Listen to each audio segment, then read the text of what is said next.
Boom. We in there. Boom. Oh, Sal, we in there. What up, Sal? Already got homies in the chat. We live. Thank you How so you doing, much for Sal? hopping on, man. We're here with AJ from Kaiju Live. What it do, baby? What's going on? How is everyone? What is it today? Tuesday? It's Tuesday already? Yeah, right? Yeah, man. Thank you so how's much. everyone's Tuesday's day, afternoon, night going? We got Victor here as always. Well, most of the time, right, Victor? Yeah, it's always. So, really appreciate you hopping on, man. I mean, we're just going to talk toys. We're going to bullshit, have fun. That's what I'm talking about. Let's Yeah. do it. Sometimes, you know, my dad on Kaiju Live, he's like, you talk too much, you rattle. And I'm like, okay, man, I see how it is, you know? Yeah, sometimes I'm waiting for So you if- to if go I off start on doing- something. If I start doing that on your show, you need to stop me. by No, all let's means. go.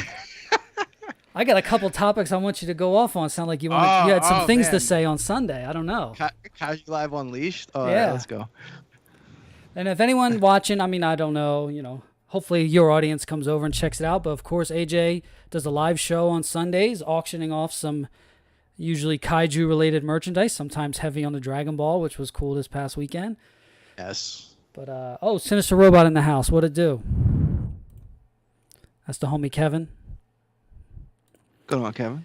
Kevin. And, you know, I don't bid on a lot of things because I'm not really going after old stuff. I have some rules in my collecting. I mean, I have mayhem going on over here, but I try not to go after old stuff, you know. Well, that's the key as a collector, man, is having your game plan set and ready for you, you know, because it can get crazy if you don't know how to limit yourself and whatnot, you know.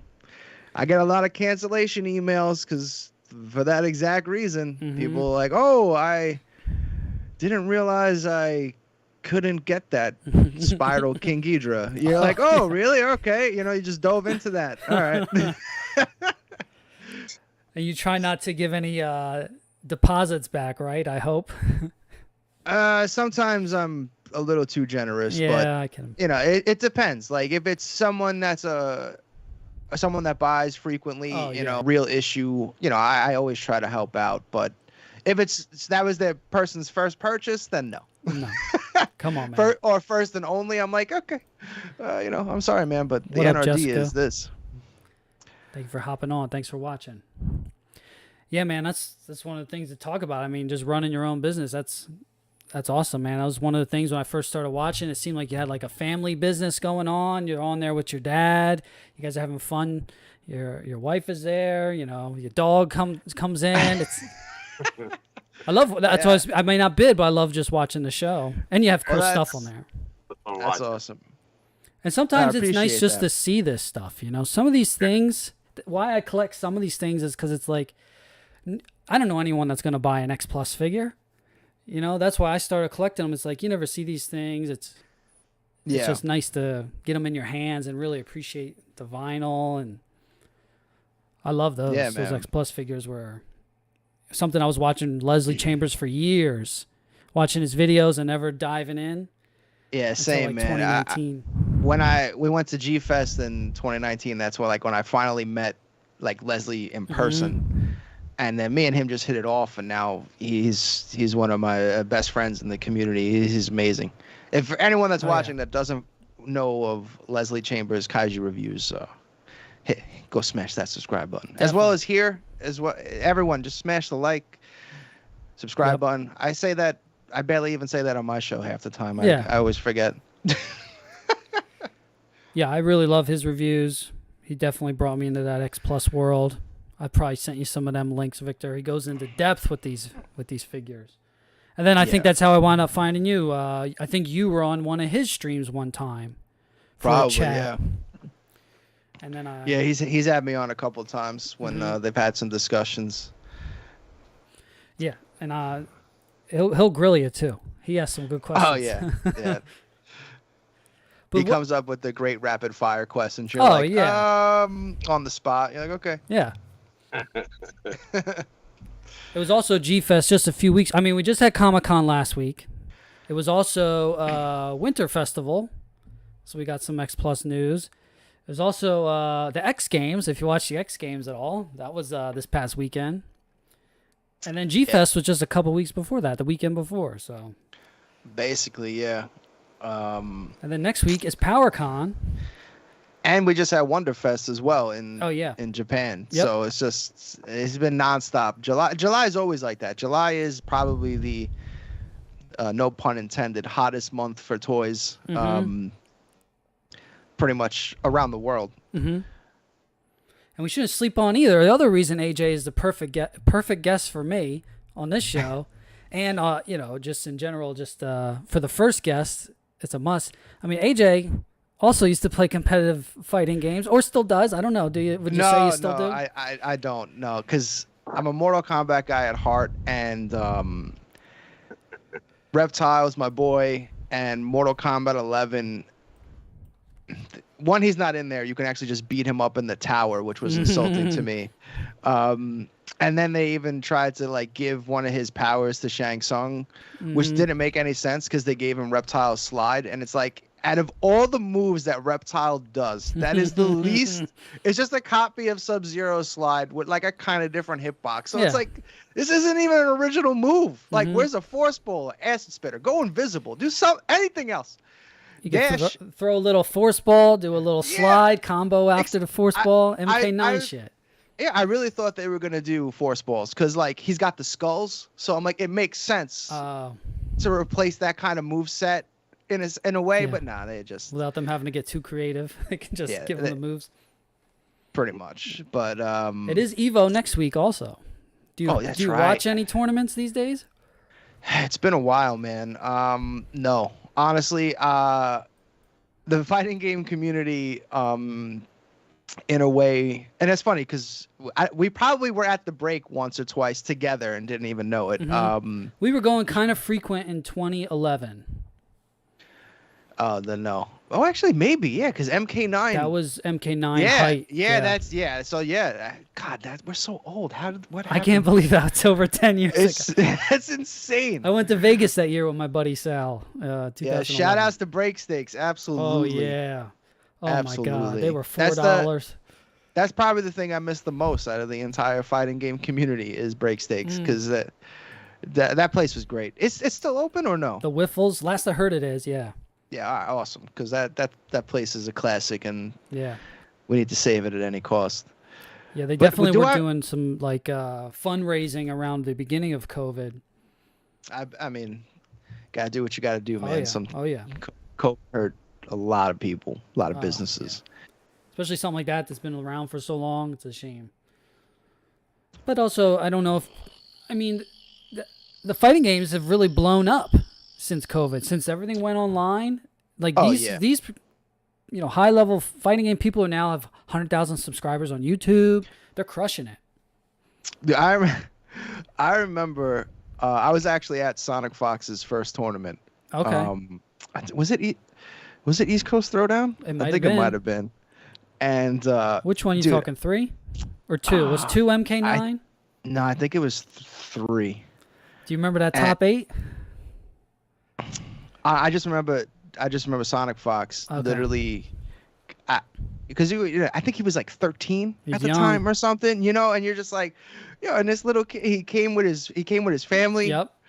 And he was on stream, not in a tournament match, but they just had him up on the thing fighting Tom Brady's Sub-Zero and destroying him. And we're like, yo, who is this little kid? And then I ended up playing him in a match, and he absolutely slaughtered me. And I was like, I ended up making top 8 that tournament, but it didn't matter. It was just like this. I was like, man, what the? Yeah, that might have been the year after. Now he's one of the best fighting game player. The fact that he can basically place a top 8 in any game that he wants to, it's multiple unreal. games at the same tournament. Yeah, and he's won in multiple games. Yeah. He was running the floor with those NetherRealm games, and some of those more anime type games. I was gonna say even the Dragon Ball Z game. He was big in that. Yep. And then he was won big some on Tekken tournaments, or was it Tekken or Dead or Alive? I can't remember. I don't know about the 3D fighters, but definitely those anime games. And he was running MVC Infinite when that game died very quickly. But he was probably going to be the best in that because no one was beating him when that game was first out. He was really crushing it. Yeah, he's just one of those guys that just he sees everything's in zeros and ones. It's like he's like fighting Neo in the Matrix. That's what it felt like when I was playing him. I was like, it's like, you know, when you play the computer on like hard and they're basically cheating and like know the inputs as you do them. That's what it feels like playing him. You're like, yeah, I just gonna get everything I do. It's like he's in your head. You're like, I give up. Yeah.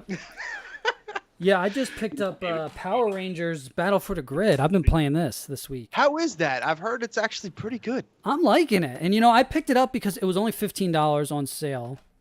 And this is the Super Edition, which comes with most of the characters, including Ryu. So, and I play Ryu. Oh, that's right. I forgot he's in that game. I forgot they did that. I'm playing Ryu. And then what I had seen, before I bought the game, I had seen there's a Sick Infinite with Black Ninja Rocky from the Power Ranger movie. And the Infinite looks super easy. I'm like, oh, well, I'm just going to pick up this Infinite and then just play the game, right? But I didn't realize, first of all, Rocky was a DLC character not on the disc. Okay, so I had to spend another $5 to get the last 3 characters. That's how they get you. And then I started playing the character, and I'm like, and I watched the tutorial how to do it. Easy, medium, heavy, whatever. You just loop it. As long as you have 2 bars, you kill the character. It's amazing. I wanted to do it. And then I'm reading, it wasn't working. I'm like, this doesn't make sense. And I'm reading, and people are like, oh, on PlayStation it's not right. But no, what the issue was, they had just patched it about 4 weeks ago now. And I didn't, have that. I wasn't following the game that close, So that Infinite is not in the game, but there's other wacky shit, and I'm enjoying it. I'm liking playing Ryu. You can do fun juggles mid-screen. You can 100% characters with the right meter and situation. Not as easy as MVC 3, I'd say, but it seems like still that same kind of gameplay. Ivan Ooze isn't in the game, right? No. See, that's to me, that's such a missed opportunity because of how infamously broken he was back in the day. The old, I think it was Super Nintendo, was it maybe? I don't even remember. He was insane. You were just like, this is like a boss character that you can't defeat. Maybe and Super yet he's 7 playable. can do the action figure. That would be sick. That would be awesome. Those should be Wave 1 for those should be coming in the next few months. Those should be almost done by Super 7. Sometimes they have big delays, but should be soon. Yeah, man. I keep trying to tell everybody, if whatever the original estimated, just push that out 3 to 5 months. Oh, like just to save yourself and everyone the frustration, because it sucks. Yeah. Either pay it off and forget about it, or have your pre-order in and just let it go. Yeah, just let it when ride. When it shows up, it shows up. What kind of stuff are you collecting, though? Because, you got all kinds of stuff over the years. Are you mainly collecting the statues now? Or are you into... Yeah, I've... For the longest, it's so fun, because a lot of people think I'm like some Spyro Studio, like, bias or whatever. Yet, even though, like, I loosely work for them, whatever. But it's like... You're the U.S. representative of some kind, right? Yeah, like I pass on information as I get it when it's needed. Not as much anymore, but yeah, it's awesome. I've had some input on some of the designs or stuff like that, which is amazing to have like a little bit of a hand or even the slightest bit of input in stuff coming out. But like for me, I started collecting like the premium format statues from Sideshow. Like I basically have the whole Justice League and like some Hulk and Wolverine. And I remember when I was getting into those, I was like, man, it would be amazing if someone did Godzilla stuff like this. Oh yeah. Cause like even like back in the Bondi days, like the super premium, like the big guys, that was always what like me and my dad were really into. It's like the bigger the figure, it's the best. It doesn't matter. That's why I go with them 30 centimeters. True, but yeah, I mean, not to say that smaller stuff in like the 1/12 and stuff scale is bad. But no, it's to each your own. But for me, I just always been in awe of like these monster size statues, because it's G84. I got the Cherry Blossom JJ and Biolante. I'm pretty excited. Yes, the new Mondo stuff went up for pre-order the other day. Yeah, and much easier to get this year, so that's been nice. Yes, I think they bumped it up almost double, right? Yeah, I Wasn't think the so. initial waves like 200? They might have been less even than that. or 150, 100. Yeah, 150. Now everything's 400, and you're like, all right, Yeah. well now, because I That's remember fair. when it was 150, it was just like, all right, so every scalper known to man bought Yeah. 90% of them, and then they're all on eBay. It seems like a lot of the companies that had that issue though have really fixed. So like NECA had those issues. A lot of this, Comic-Con related stuff last year had those issues, but it seems like things were really available now. This year in Yes. particular, like they're putting more things in retail. They're making them available on their websites. It's nice to be able to buy the shit you want. It's nice to not have to. I don't even toy hunt anymore because you can get everything you want pretty much these days. Maybe some couple things, but not like I had to a year ago. Yeah, no, I agree with that. It's nice to be able to just it's buy what nice. you want. Yeah, and that is, you're kind of seeing it now, like for all the Godzilla vs. Kong haters out there, like that movie for Godzilla merch, like changed the game. Yeah. Everyone's got that license now. We have never seen this much Godzilla merch readily available ever. I mean, unless Trendmasters, I guess, would be the height of it. Right. Where you go in Toys R Us and there's this giant Godzilla display, like hell yeah, as a little kid. Maybe now it's like but everyone's got the license. Playmates, Mondo, Super 7, Bandai, of course, is doing stuff. And I really want to know the down and dirty of why NECA. me too. Because originally you thought it was because the rumor was going around that Playmates paid an absurd amount for the license, some kind of exclusivity in the U.S., but then everyone got the license. But that's what I mean. And then you got like Mesco and Super 7, which are kind of in the same, I'd put them in that same kind of category as NECA. Obviously, NECA does way bigger runs, so they're a lot cheaper usually. But I don't get it. It's strange. I honestly think it was because some of those NECA figures were almost as good, if not better, than this SH Monster Arts ones. And I think Bandai was like, "Yo, man, get out of here."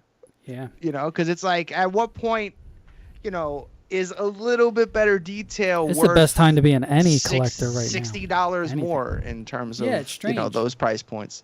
Especially now when you have what Mesco showed the other day with that Godzilla seamless body. I went, oh my god, that is genius, and I hope that comes out good. Yeah, you're going to be waiting 2-3 years for that, maybe. Oh yeah, I mean, don't expect Batman to get that hasn't next come year. Out yet. Yeah. Some of those Mesco releases just get delayed and delayed and delayed. That's normal for Mesco. Yeah. But that looks amazing, and even the Ultraman they showed, I'm like, oh, the suit kind of looks really rubbery. Good. That's genius to not make it cloth, because I was thinking it'd be like a cloth suit. No, it looks like a rubber suit, like the guy had. So I'm even more excited for that. But again, that may not be this year, so don't get too excited. No, there's no chance. No chances this year. None. It's already been delayed a little bit, but I think now it's like, maybe not. Yeah, that's a 2024 release. I'm calling it now. I hope not. They're going to say 2023, but no one's having that in hand until 2024. Yeah. And I don't buy a lot of Mesco, and I don't have any Mesco yet. That Ultraman was the first, and then Kelly, hello. Hey, babe. AJ's wife. Thank you for tuning in. How are you feeling? I know you have a young one on the way. My wife, too. She is doing good, though. How far along is your wife? My baby's due October, so like 100 days left or so. Well, yeah, we're basically in the same boat, man. Due September. Yeah, man, that's crazy. Wallet, nice break. Yeah, you wish, brother. You're gonna be punishing that wallet for a while. But dab it up. If I had a thank you so much. Honestly, I'm most impressed with what Mesco's been doing. If I had to, they're impressive. Because I really like. I don't know if you ever their Skull Island Kong is awesome. Oh no.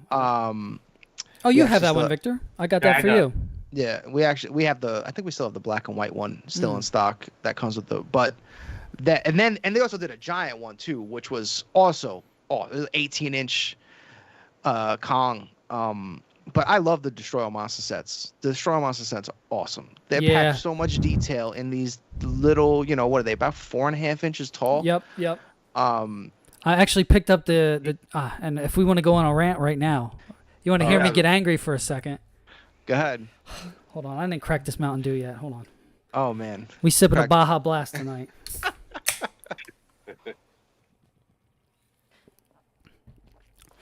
I'm salty if that blue translucent Godzilla is not available outside of Comic-Con. They put up the combo, green and yellow, or whatever the... Yeah, that was available everywhere. Let's go to the pictures. I got it here. I got it here. Oh, shout out to Kaiju Battle. Hell yeah. I saw that website. I got it here. There's the Mondo. Oh, man. You're ready. Oh, baby. Oh, no, this is Mondo. Yeah. Oh, that's a Sentinel. I got it here somewhere. We'll get to it. No, I know exactly what you're talking about. Oh, I thought it was supposed to be dropping a different time or maybe one of the next days. I bought that first set thinking you'd be able to get all three, and no. And not only that, Daddy likes his translucent blue. Oh, no. Oh, yeah. So that's the one I wanted, and now I got these other ones, which I'm sure they're very nice. But I'm like, I want the whole set. I don't want 2 out of the 3. Yeah. I hope they do something. And I'm not seeing anyone post anything. They're not on eBay. They're nowhere. Dude, they might.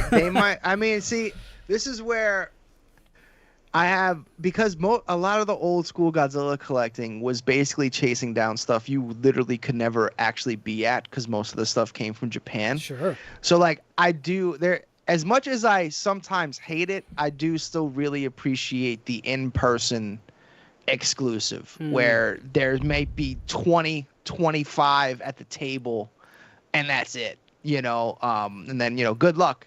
if anyone at that table ends up not wanting to keep it, you know, good luck. Let them fight. I wish it was hitting eBay then. It was only one for $80 sold. I said, oh yeah, that was probably the first. Yeah, damn. I would have did that. $80, you know, maybe. Green, but they're small. Green's my favorite color, so I'm like, I'll take it. Yeah. The green and yellow box set. I hope it's nice. Hasn't shipped yet. I saw a lot of people hating on the box art because it's like, oh, I saw some comments like, oh, it leans into the Destroy All Monsters kind of boxes still. It's 54. Well, it's the like Godzilla's the wrong year. Is that what it is? Yeah, it's like 54 versus like Heisei or Heisei Ghidra. But they were just reusing their molds. What are you gonna do? Well, no, to me that's like an homage to the old school. Like, how many Godzilla posters don't have the right Godzilla on it? Yeah, that too. You know, like I've always it's like the only time I've ever got mad when the artwork really didn't match was that the new Blu-ray set that came out, the whole Showa set, and yet it's like, this is the Showa set. Why are there all these Heisei and Millennium designs all over the place? Like, I bought a Showa set. Was that the Criterion you're talking? Yes, the Criterion. Okay, yeah, I have that one. Yeah, it's like, that was the one thing that just threw me off so much. It's like, especially my favorite movie is Mothra vs. Godzilla, and you had like Millennium Godzilla. I was like, that's 64, right? It's like, oh yeah, it's like, yeah, exactly. Where you didn't even draw my boy, you drew this. This is unacceptable. You know, I just realized recently, you know, if you're collecting stuff, you really only need a 54, a 64, a 74, 62. An 84, a 94, a 2004. You're not wrong, man. The fours are where it's 2016, and then what was the last? I guess or 2014. Yeah. So. And then a 24. I'm sure is going to be coming soon. Oh, something. Yeah, definitely. Hope so. Even if it's just a TV show. All the fours are. Which, dude? They got Kurt Russell. Yeah. One of my favorite movies of all time, The Thing. So yeah, huge Kurt Russell fan. I'm pretty excited about that. And Mondo's doing 1/6 scale, The Thing they announced. Oh, it was at a Comic-Con. I'm not sure if that was an announcement. Yeah, or not. I don't collect a lot of NECA, but all of those will be mine. I can't. Yeah. Have you bought any of the NECAs yet for that? No. Yeah, the there's human 2 out characters so far. I don't. Oh, okay. What's the second one out? The second one was just an alternate version of him in a different outfit with the flamethrower. I was gonna say no. I just want the dogs, man. Give me the dogs. dog. Yeah, I have to have it. That's why I have huskies, is because of that movie. Oh, cool. So like I need the dog as grotesque. And then did you see that the reveal of they're doing like the poster art where it's got the transition effects coming out of the jacket? It looks amazing. Poster art. Mm-hmm. Yeah. So I'm all in. You're talking about the NECA one? Yes. Yeah. Yeah, that was the Comic-Con exclusive. Oh no, that's you're killing me. See, this is my love-hate. There it is. So, but they did do, and they were doing drops all weekend long. Actually, at NECA, they were dropping them. If you follow them on Twitter, you get a notification. Boom, it's dropping in the store, and all the exclusives. So the Gremlins dress, the Turtles stuff, they were continuing to drop over the weekend. And you have to imagine they might even have some more to still sell. I'm gonna check right now. Going over to NECA. Overboard. What's Overboard? I don't know if it's in the store yet, but and also you have to keep an eye on the. There's another website that NECA's been selling some things through related to exclusives. It's called costumes.com. And it's supposed to be a way for international customers to get their items. Just yesterday, they put up exclusive items that haven't been on sale for 2 years. Turtles-related items yesterday. And so I was able to score these things that I never got that were exclusive and sold out. And this was when it was even harder to get shit. And it was just a random drop at this website, which I've used before and actually got burned on before. They canceled my order on something that was an exclusive for a Target event. But yeah, we'll see if it ships. Man, I didn't find what I'm looking for, but I just found they're coming out with the Usagi Yojimbo from TMNT. Mine should be arriving maybe that'll tomorrow. Be mine. Wait, you what? Those went up for pre-order a few months ago. It says a prototype. Well, they're shipping now to customers. Son of a. I haven't seen that movie. Overboard the movie. Haven't seen it. Is it classic, Victor? Tell us about it. You don't miss anything. Oh, that? Yeah, I'm up on the news. That's why I say when people don't know what's going on, maybe I'm a crazy person to be so in the loop of toys and Godzilla and collectibles. Maybe I'm a crazy man. Nah. Then I know what I'm talking about with these things. Yeah. We're all mad here. Yeah. But yeah, that will be available though. That Usagi Yojimbo will be available at probably at least Target, maybe not online, but maybe in stores. See, like I've kind of skipped on NECA only because I know my own collecting habits, and if I jump into their turtle line, it will be the biggest rabbit hole. I can't. I'll literally I got their 1/4 turtles because I think their 1/4 turtles are just absurd. Oh, they're amazing. Yeah. You don't want none of this cartoon action, okay? Oh God, it's awesome. They're so good. And if you're a crazy person like me, and you got to buy two. Oh, of course. There. Yeah, you got to buy two. One to possibly play with, and then one that never gets touched. Victor, I should have sent you the video of AJ unboxing the Spiral Studios King Ghidorah. This man has got, and AJ, you got to stop hiding your collection, dude. We need just a little couple pictures of something, man. Just something. Give us a little. The only I know you got old Bandais no one's ever seen. I know you got them. Yes, we want to see them. Bandai is like that. That's where it started for Dad and I. That's where it all began. So, our Bandai collection, for the like the 8-inch scale and the big stuff, is pretty much complete. It was like the 6-inch where we, Bandai fell out of favor with me when they just started doing a reissue line, like every 6 months. It was just like, hey, look, the 6-inch movie monster series available again, and again. And again, yeah, and again. You're like, okay, how many times can I get the same? How would you find out back then? Like, there's a new line or something like that. That was all the conventions, man. And then like Club Tokyo or Monster Zero, going way back. Monster Zero became Club Tokyo, but it was like back when forums ruled it, not social media. Right. You had So, you know, you had your guys in the know, and then anytime a convention, like we used to go to like Chilla Theater all the time out by in Jersey. Have you ever been? You guys ever been No, to but Chilla that Theater? sounds familiar. Yeah, Chilla Theater, they've been, oh, man, they've been doing that for a long, long time. And then the New Yorker Hotel was where they used to have Godzilla conventions until Toho shut them down because Yeah. they were selling bootleg DVDs. Oh, yeah. I was there for that, dude. I was like a I used to go little to kid. Comic-Cons. Well, it was Wizard World in Philly and Comic-Con Baltimore, but they would sell all kinds of bootleg stuff there back 10 years ago plus. It's Toho, man. That you don't want the Toho ninjas to come after Yeah. you, man. And actually, I'm hearing recently that that's actually one of the reasons with PowerCon next week. Some people were just, you hear things on the people talking, but apparently Mattel was really interested in owning PowerCon and really getting their hands in it, and there was a falling out. And now people, and for some reason, NECA's going to be at PowerCon this year, so they don't know if there's some kind of announcement coming related to NECA and He-Man. But it's all speculation. You never know. Yeah. Yeah, and then you have the What up, man? Show the collection. I will do. Soon. We will do a full collection video at the end of the year.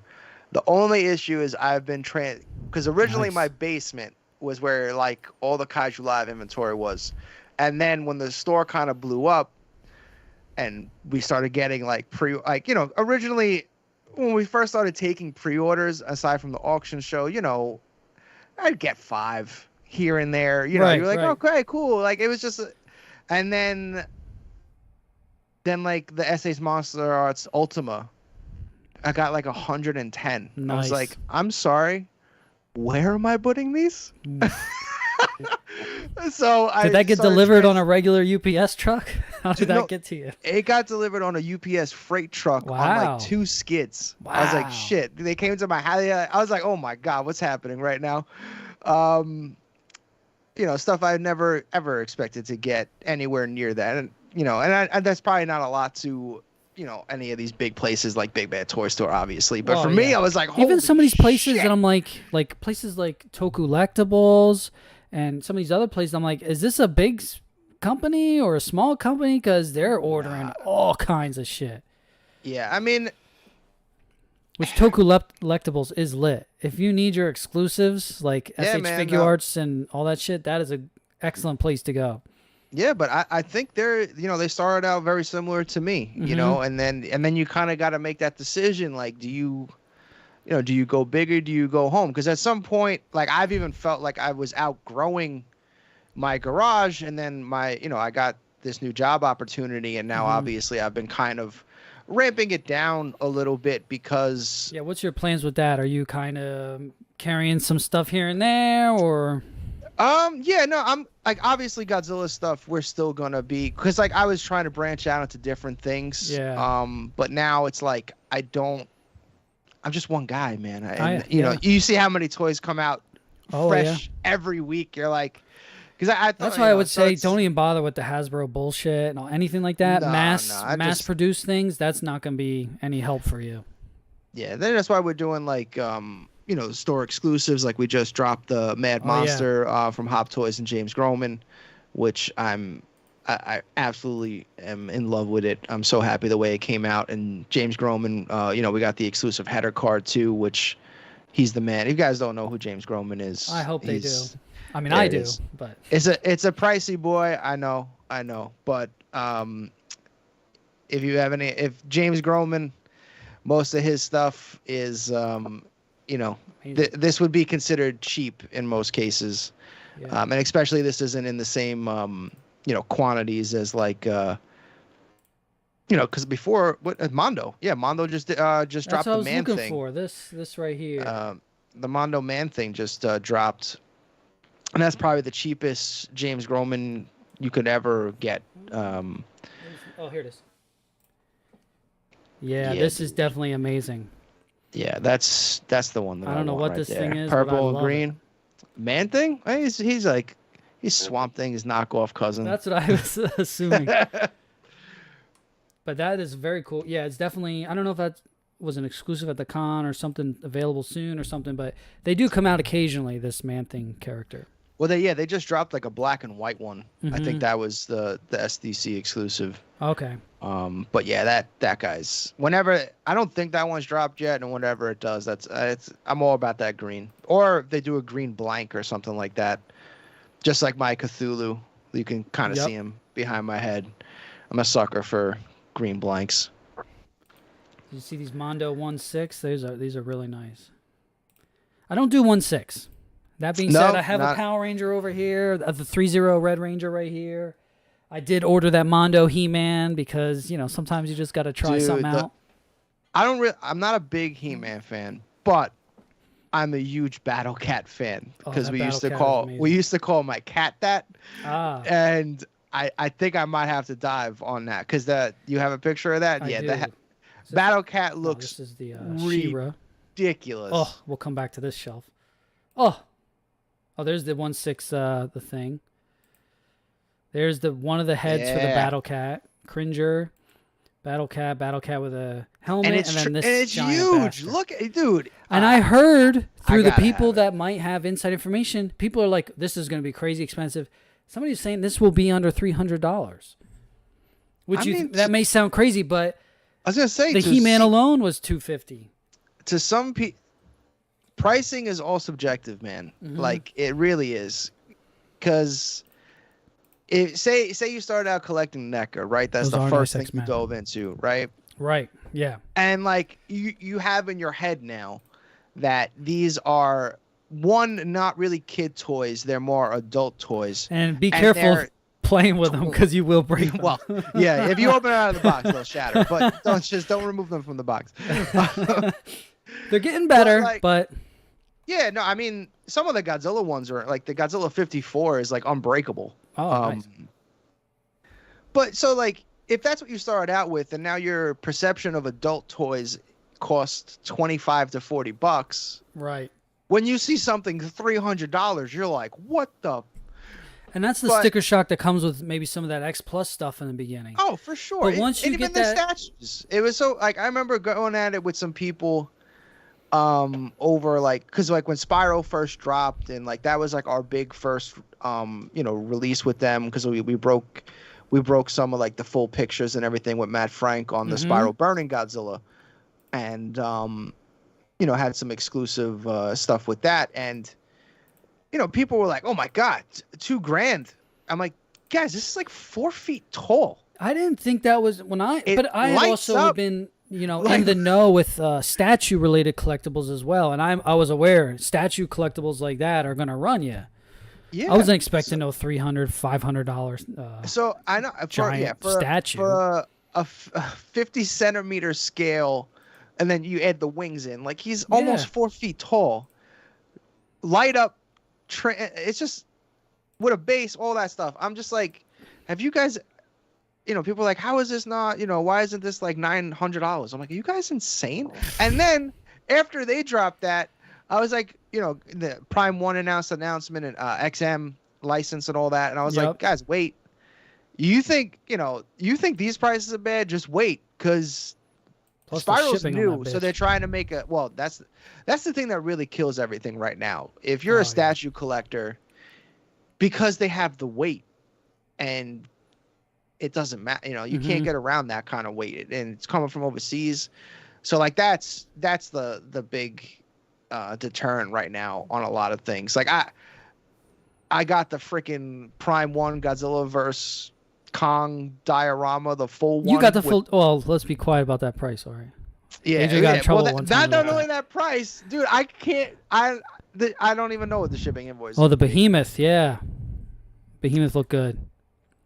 Order from Kaiju Live. Shout out to Kaiju Live. Oh, hold on a second. I got a special. Shout out to KaijuLive.shop. Woo! Go get your collectibles from there, please. Yes, all your Kaiju collectibles, and then our wacky, crazy family auction show on some Sunday nights. Oh, and shout out to this Sunday where AJ says they're doing some discount sales. We're going to announce a big in-stock clearance, as well as have some kind of wild, probably starting bids on some items. Gotta clean out that garage, man. Yeah, and that's I see some people doing. This is that time of year people seem to do it. Like, well, Target and whatever clearances this time, and it's Big Bad. I was looking at their clearance today or yesterday, and it's a good time to do it. And did you have a hot take on some of these Mondo Godzillas? I think you had something to say the other day. What do you think? The Tokyo SOS, I like. I like really it. do. My issue, like some of the details for me, not really there. It actually looks good there. If you look at his legs, they're if you got a full, you can see like it's already like mudding.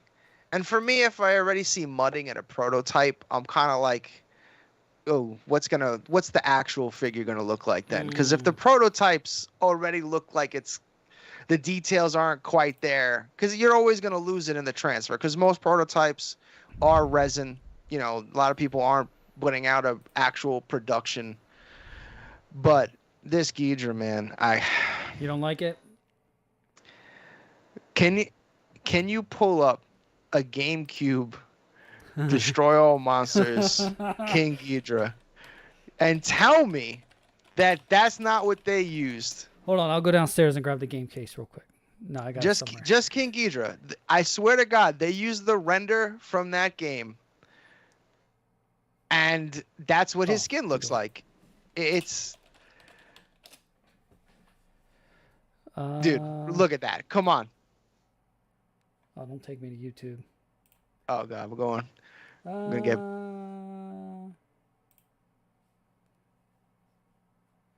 Oh man, everyone just wants you to watch their YouTube videos. Google Lens. I don't want Google Lens. Blow this up. Make this bigger. Let's just pause that wherever it takes us. It might take us right to the. Xberry introduces. No, not. Oh man, now we're getting commercials. Oh boy. But yeah, to me, that's legit what it looks like. Ooh. Okay, yeah, I see what you mean. Like, it's just. Look at that right there. Look at the scales. They were like, hey, you guys want to do the video game version? Which is cool. Yeah, I mean, if you want to advertise it at that, I'd probably be more interested. But like, I don't know, man. He just looks like he's got chainmail on, and the necks are not accurate. Like I've said it over and over. You know, sometimes it's nice to have something you don't have to buy. I'm kind of glad I've got something. I'm like, no. Like I'm weird. Like I like stylized stuff because I collect Sofubi and whatnot. Yeah. But when it comes to like realistic stuff, I really don't like when they try to blend the two styles. Like I don't like hyper.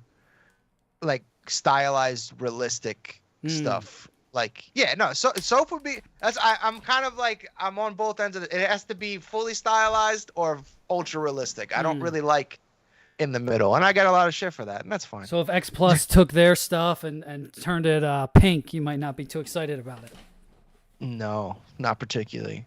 Although they did have it was a defo reel, the pink different color heteros they've done. Well, that one's cool. See, like stuff like that, I'm kind of into. That's like, stylized. The color choices, I'm a little bit more lenient with. It's just the sculpt itself, I don't really. Oh.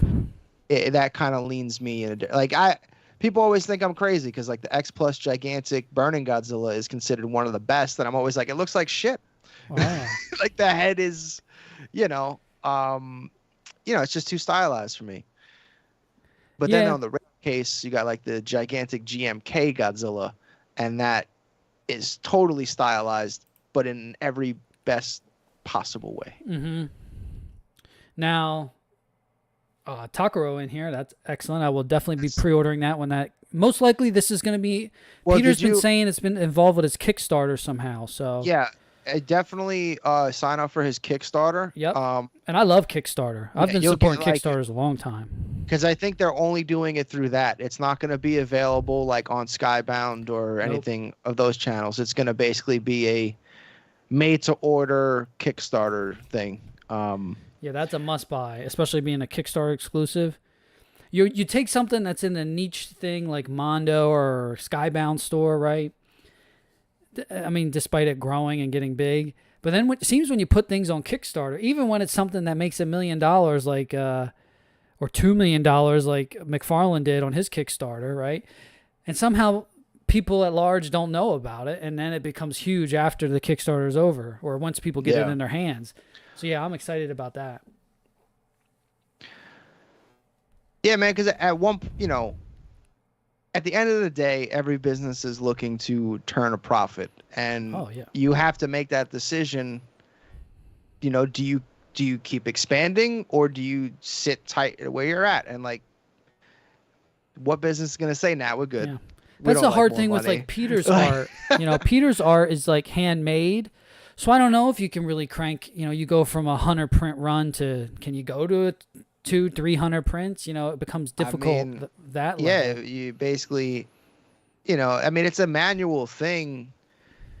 But maybe, I don't know. Maybe there is a way to mass produce it. I don't think he would like that, though. I mean, I think that's one of the things that makes Peter, his posters so sought after is like everything's very authentic with him, from the paper to the ink to the entire process. Absolutely. So I guess in that terms, like there's a thing, you could, I guess, maybe consider him being a sellout, but I don't think so. I don't think we're ever going to see like 1,000 run prints of an Attack Peter unless it's a complete reproduction kind of thing, in which you would assume it'd be much, much cheaper. I have the Mondo statue as well, and I haven't opened it because I'm waiting for my second camera, and I'll open it on the stream. I just haven't done it. Nice. I love that Mondo Mothra.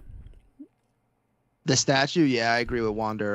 That's definitely their best, in my opinion, that they've done in terms of their statue line. Yeah, I have the 89. I just it's all right. Yeah, it's big. It's nice. Yeah, it's big. That's just not for me. Yeah. Now this Biollante is looking good. Yeah, I'm enjoying this sculpt. The Biollante is definitely my favorite Sofubi sculpt from them, and if you pointed out the other night the Space Godzilla, I didn't even think about this being like Trendmaster's colors. Oh, it's 100. Yeah, 100%. And then, like, I don't remember like the Trendmaster variant colors, but they did Space Godzilla as black and red. I have whatever this color is. I have that in the basement somewhere. Oh yes, me too. But that was like their 10-inch, Space Godzilla and whatnot. Like that's definitely their colors. But I love how big he is. Yeah, I'm always more into the chunky stuff, man. So if they do a red and black version of that Space Godzilla, they definitely will. Yeah. Day one pre-order. And also this, I don't know where I seen the picture, but this is like a gold glitter JJ right here, which I didn't see any good pictures of till like today somewhere. I didn't even know or notice him until you literally pointed that out. Yeah, I don't know where I seen that picture. He's hiding back there. Yeah, that was a surprise I had just seen today. And that might be my favorite one, because this one's pretty good. It's just a JJ. The white one's okay. The glow one's going to be cool. Yeah, I'm a sucker. The red one's whatever. I'm a sucker for glow in the dark, and then Cherry Blossom is one of the best colorways. So I'm good. Yeah, I'm excited about that one. Yeah, I'm excited for both. It might have been in this video that I seen it. Oh, maybe. This is on Mondo's Instagram. If you go to his Instagram, and I believe Hector's in this video. I didn't listen to the video yet. I have to do that. But it's like 12 minutes. They kind of look at this. That's Hector, right? Yes. That's your boy? I mean, me and Hector have talked a couple times. Yeah. I think he's been on your show, right? Or one of your... No. We've tried to get him on, but unfortunately it fell through. Man, that Batman line looks fantastic. Yeah, I almost ordered one of them this week. Because what did I order? I did order... Oh my God! Besides the poster and the JJ. That's such a dangerous road for me, man. Because if they do them all, dude, I have to get them all. Yeah, I wouldn't mind McFarlane doing the animated Batman stuff. McFarlane's incredible, man. Yeah, it pumps out a lot. Overall, it's okay. It's wild. I feel like McFarlane toys kind of like looks great. I thought they died for a while. They did.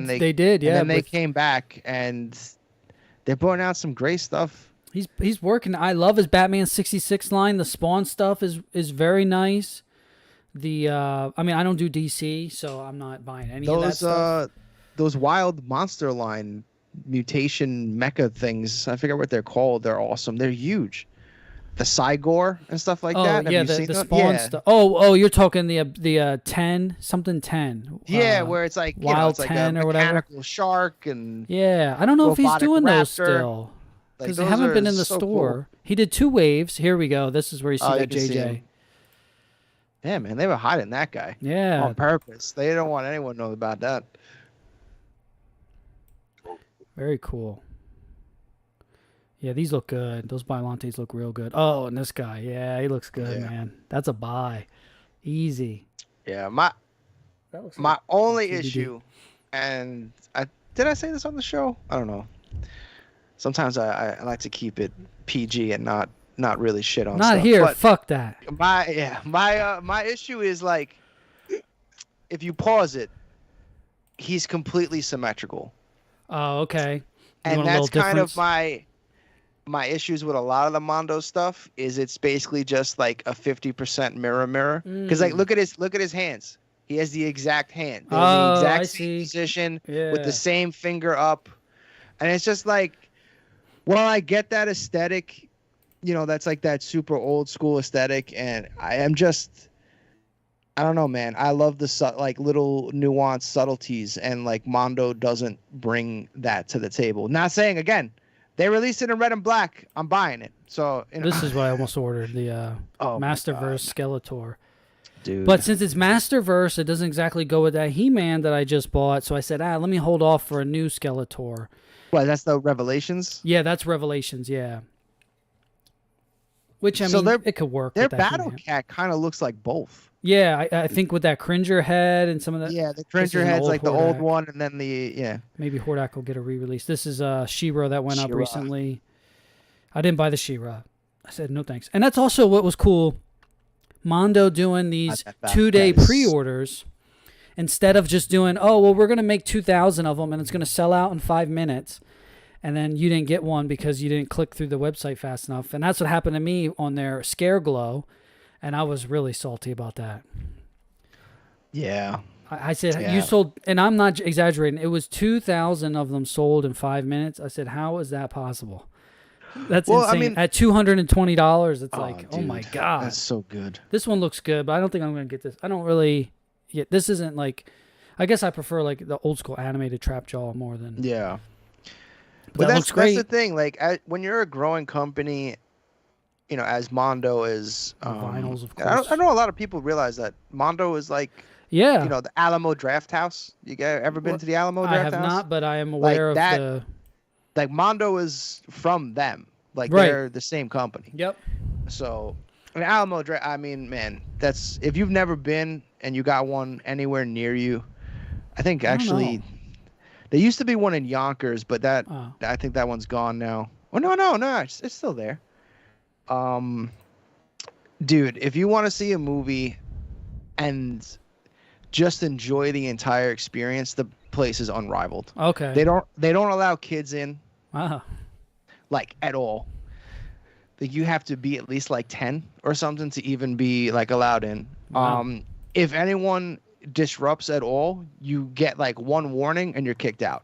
Like, they will come and just Serious? escort you out, and you're at a full open bar. So like the whole thing is like think of like a big bar stool, like all the way down, and During the they movie, have you can go get a drink? no, Wow. the waiters and waitresses come by. You have Oh. like a thing. You order food, drinks. They just bring it to you, serve it to you, and then the beginning, they don't do trailers. Instead of trailers, everything is like all behind the scenes or this Cool. and that. So like For we had new seen movies or like old movies they do? everything, Okay. everything, because we saw Shin Godzilla Oh, there. nice. They had a limited run for Shin Godzilla. We're hoping to get some for a Shin weekend. Ultraman tickets soon. Dude, I'm not even like a big Ultraman fan, and this movie You has gotta me see it, so right? excited. Yeah. Oh yeah, I'm Gotta see it. pumped, man. If this- anything, I mean, going and seeing Shin Godzilla with subtitles, it was just like a great experience. It's something, especially back then when Godzilla, we didn't have Godzilla toys on the shelves and all that shit. It's just, you know, it's an event. And this being now maybe the start of, I mean, you hope it's a start of something, especially for Ultraman. What if Ultraman blows up and is just as big a god? I mean, I don't see it happening completely, but it's nice to get Ultraman in the spotlight just to have more fun shit. I'm sorry, Jessica says 4-year-old at the Alamo. Oh, so it's 4? Ah, all right. Well, okay. I mean, at least no one's bringing. I mean, you ever been to a movie theater where someone brings an infant in? It was only an R-rated movie. Awful. I think it was Saw. An R-rated, yeah. Yeah, I'm not joking either. There was kids running and playing, and we're watching. I believe it was the first It. I remember we went to. Sal was there for midnight, shit, and it was sick. Midnight showing. Someone brought. I'm like at a midnight showing. Went like crazy. Back when they did midnight, they don't really do midnight showings now. They kind of cheapened it. Now you can get in at like 8 o'clock and 10 o'clock. It's like that's not real. Even earlier around here now. Yeah. 7 o'clock we used to go see movies. So like back then when midnight showings were what's up, that was the I do miss those. Yeah, man. So do I. Like that. I mean, granted, it now probably would never be able to attend any of those anymore ever. But yeah, with the baby, yeah. Nowadays, I'm like, I'm like, just recently for the Dragon Ball movie, I was looking at tickets. I'm like, should I go to a 9:30 at night show after the baby's down? Can I go on a Sunday? It's like, oh, shout outs to the Pickwick. Jessica, Yeah. you were at G-Fest? Awesome. that's cool. I had so much FOMO seeing all the G-Fest stuff, man. For me, I'm like, Supposed it'd be to go. nice to meet people. I don't know anybody, but it'd be nice to see people that you see on the internet in person. But like buying stuff, I wouldn't be as hyped on because like, well, I want these big 30-centimeter boxes. I'm going to have to ship these things home anyway, so Yeah. it wouldn't be for buying. Yeah, well, I mean, the cool thing is they actually will ship the stuff to you, which is cool. Oh, that's cool. Yeah, you don't got to be like, oh, let me somehow figure out how to put this on a plane. Yeah, okay. That's no, good. yeah, they have you basically like bring all your stuff to the desk and they will box it up and ship it to you. What'd you get at G's Fest? I wasn't Let us there. I know. wasn't there. Not you, Jessica here. Oh, I know you weren't there. I'm sorry, brother. Spent so much money at G-Fest. Yeah. Yes. Yeah, me and my dad usually don't go to really buy much either. Like we love the dealer's room. We're just there for the experience. And obviously, there will be some rare stuff here and there that catches our eye. Yep. Remember last time, I think it was Radioactive Toys had the 30 centimeter Mechagodzilla 75 Rick with the head. I was just like, this will be mine. The head that comes off and it has the and the it's thing got inside. the Does that light up? Yes. Oh, yes, that's it does. nice. Yeah, I had that was a big pickup for me that year, and then I remember I missed out on the glow-in-the-dark blue Gigabrain King Ghidorah. It was there the first day, and I was like, I'll come back the next day in the morning. I need a Gigabrain Ghidorah. And it was gone, man. I need and one. I was so angry. If I get the blue one, that's great. If I just get a gold one, that's fine. I got 2 Bullmark M1 eggs, price of 1. Okay. Nice. Yeah, and hint, or is it really or advice? If you're looking for the best deals at G-Fest, you have to stay till Sunday. People looking to get rid of shit.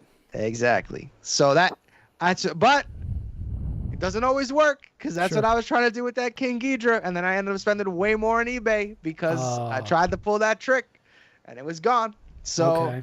Which King Ghidorah? buyer beware. The Gigabrain. Oh, the Gigabrain glow one. in the dark. Oh. Yeah.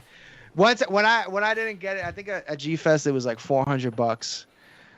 So you try to play the I'll haggle a little bit game, but Yeah. sometimes you don't get the chance. Yep. And I think I ended up buying it for like $550 or something on eBay. I was like, I can't miss out on this thing again. Shit. So Yeah, those Gigabrains are nice. you play a dangerous game sometimes, but so sometimes you get some incredible deals. Like if you're the first in line, if you're like one of the first like 20 people, because you think it's funny, man. People camp out. They will camp online to be the first one in the dealer's room. Wow. If you're the first 20 people, you got a good shot at getting something. Wow. Because I remember when the year we went, like M1 showed up. And because they had like the M1 Glow Gyrus, which was an exclusive, so that was a hot item. And again, I think they only had 100 there. Wow. So first 100 people in, that's it. But they also bring other stuff in from Japan. So they had one of the painted Naught storyboard 54, and I think they sold it that day for like $250. Wow. It's like you can't get that for less than $1,000. Like, okay. Wow. You don't see that thing at all. So it's like, sometimes you'll get something crazy like that. That's the allure of G-Fest. But I'm always just there when me and Dad go. Like, it's just to meet everybody. We're pretty much at the bar half the time, just hanging out, having a good time. Like, I just want, I'm there for the people. And finally, because everyone always asks us, like, are you gonna have a table at G-Fest? And it's like, sounds like a lot of work to ship shit out there and set up a table and watch it. Or rent like a Sprinter van or something, and drive out there. It's like, well, and then I think the dealer's room is open from what? I want to say it's at least like 6 hours. Wow. So it's like, 6 hours of your day, you're just nonstop dealing with customers and all that. It's like, I don't know. I just want to hang out. That shit on your website and all that. Well, your Sunday show. Granted, I mean, maybe we will do it one day. It just to experience it from that. Maybe you could run a panel or something instead. Something a little more like fun like that. That is one of the heartbreaking things was we were trying to do a spiral panel. But unfortunately, with how expensive shipping is and all that, like, just shipping the prototypes, it didn't make sense. And where do they make those prototypes? Like, where is Spiral located themselves? Thailand. Oh, okay. Yeah, the guy who runs it, Ash, like he does all the models and everything himself. Like all the prototypes, that's him printing it, putting it together, painting it. He is an extremely talented gentleman. Wow. But again, these things are gigantic.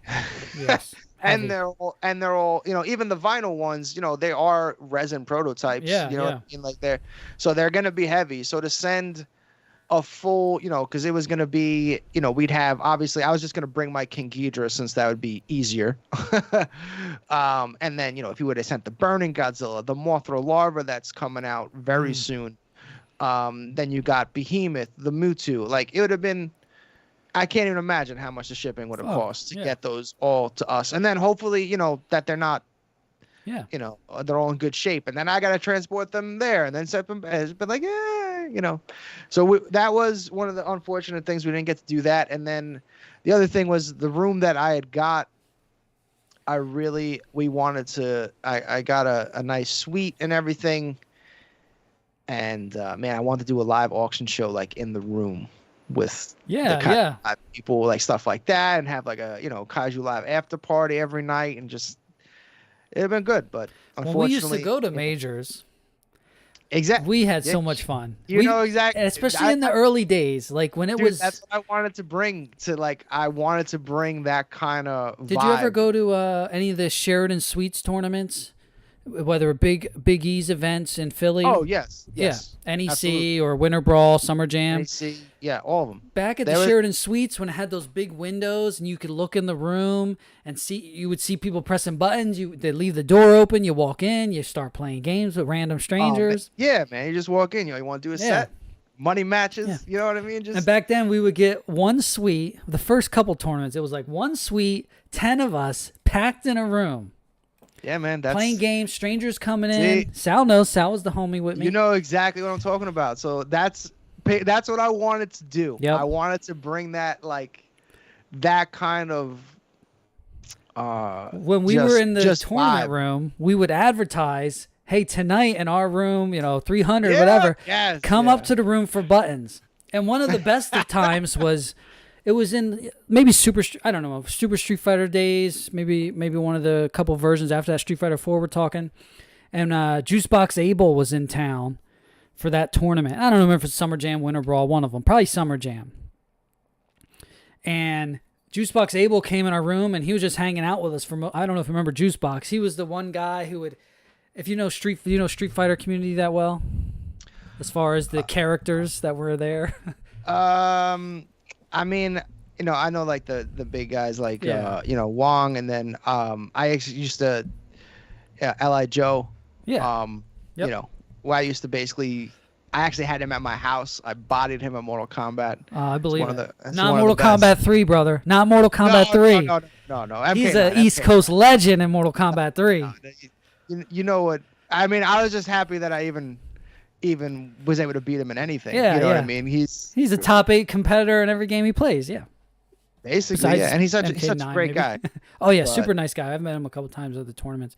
But Juicebox was a guy. He would like act out Abel's animation when he would hit the super or the ultra in Street Fighter 4. But he was really good at the time. He came in our room. He's hanging out playing games, and all of a sudden, who comes in? But the top East Coast guys: KDZ, Marlon Pie, Ryder at the time. Those were the top guys up in North Jersey running the East Coast at the break. They came in our room. They played sets with him for like an hour. The room was packed. That's just one of my really, really fond memories of just packing a hotel room with dudes and sweating and playing Street Fighter and stuff. It was great. And this was before Marvel, so it was only... Well, we were playing BlazBlue also a little bit at the time, but it was mainly Street Fighter. Yeah, dude. I remember I used to have... Very nice pickups. I used to host people at... Yeah, Jessica had quite the G-Fest hall. Yeah. Aurora Mecha G. I mean, any Aurora Sofa B is always just absolutely fantastic. But, the fighting game stuff. He just put an acronym. He pulled that acronym out of his ass. JBA. But I mean, shit, dude. At my first tournament when I made top 8, I actually had a full reptile costume on. Oh, I'll have to look that up. That's got to be on the internet. I don't know if I had it on stream. I think I did. I can't remember. I don't think I did. I have a Godzilla shirt on. I can tell you that. Okay. I'm not. I've never. I've only done well at local tournaments. I'm the king of 4th place. Okay. No one's got more 4th place than me. I will always be 8th. Always. I can't do better than that. I don't know. I get into 8th, and then I think the best I ever did was 6. Okay. But yeah, no, I'd make the top 8, and then it was, RIP. That next level just was not for me. Local tournaments. I mean, I've never done anything at a big event, but I mean, I've won some small local things. Street Fighter 4, Marvel, Street Fighter 5. I won a small tournament. It was small. Only, the local guys who weren't so great. That was like my issue with MK11 was I felt like they tried to blend Mortal Kombat in too much with like Street Fighter footsies. Yeah. And I was like, this doesn't feel right. It's not like these are supposed to be separate games. Stop trying to make them one game. Have I seen the Pacific Rim? The Flame Toys? I don't know if I did, but I did see the Power Rangers. They are going to be doing the model kits. No, so the Flame Toys announced the Gypsy Danger, but just the sketch art. But then they showed a freaking, I guess add-ons to him. Oh, really? Where basically it has all the Jaegers. A piece, like you can basically add a piece from like all the Jaegers, so you can make them one, like basically Voltron Jaeger kind of in a way, which what up, Craig? Looks unbelievably badass. So yeah, flame toys, while can be expensive, that might be one that I have to have it. I'm definitely getting these little Power Ranger model kit guys. And who makes these? This is Flame Toys. It's also Flame Toys. Yeah, through that parent company. What's the parent company? It's like the bigger brand is ahead of that, but it's Flame Toys essentially.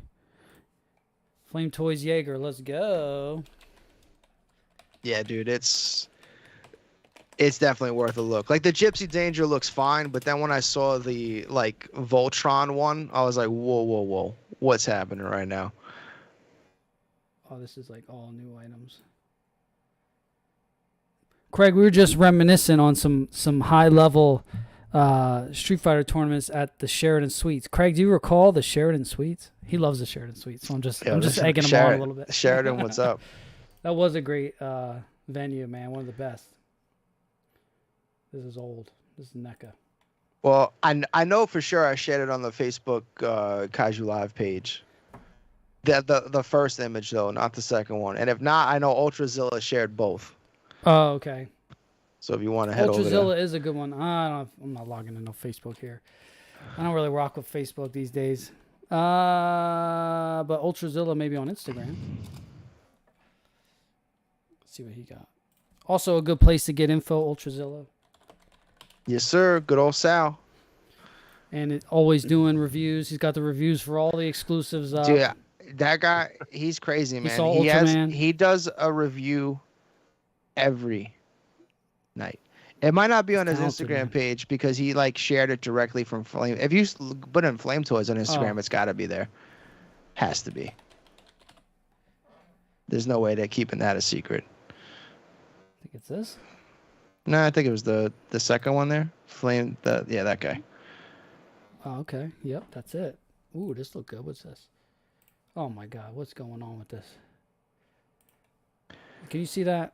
If I share it. Kinda, but good Lord, it looks insane. All right, that looks whatever.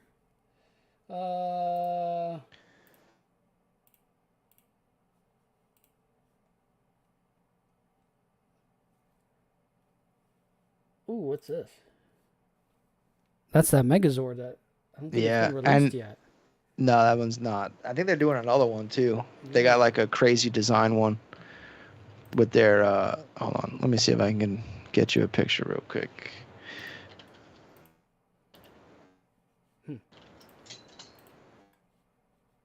Yeah, these Power Rangers are sick though. I'm feeling them.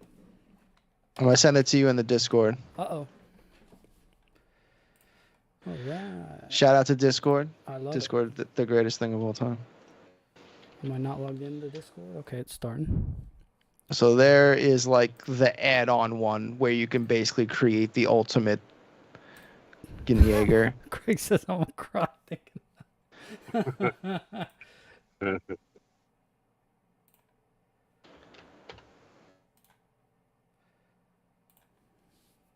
Like just crazy. Oh, look at that. That works. That is cool. I don't think I've seen this. Yeah, man. I'm crying. So yeah, you can basically put on. You got the AKM chest launcher. Neat. You got the saws from the other one. The crazy Tesla fists. It's awesome.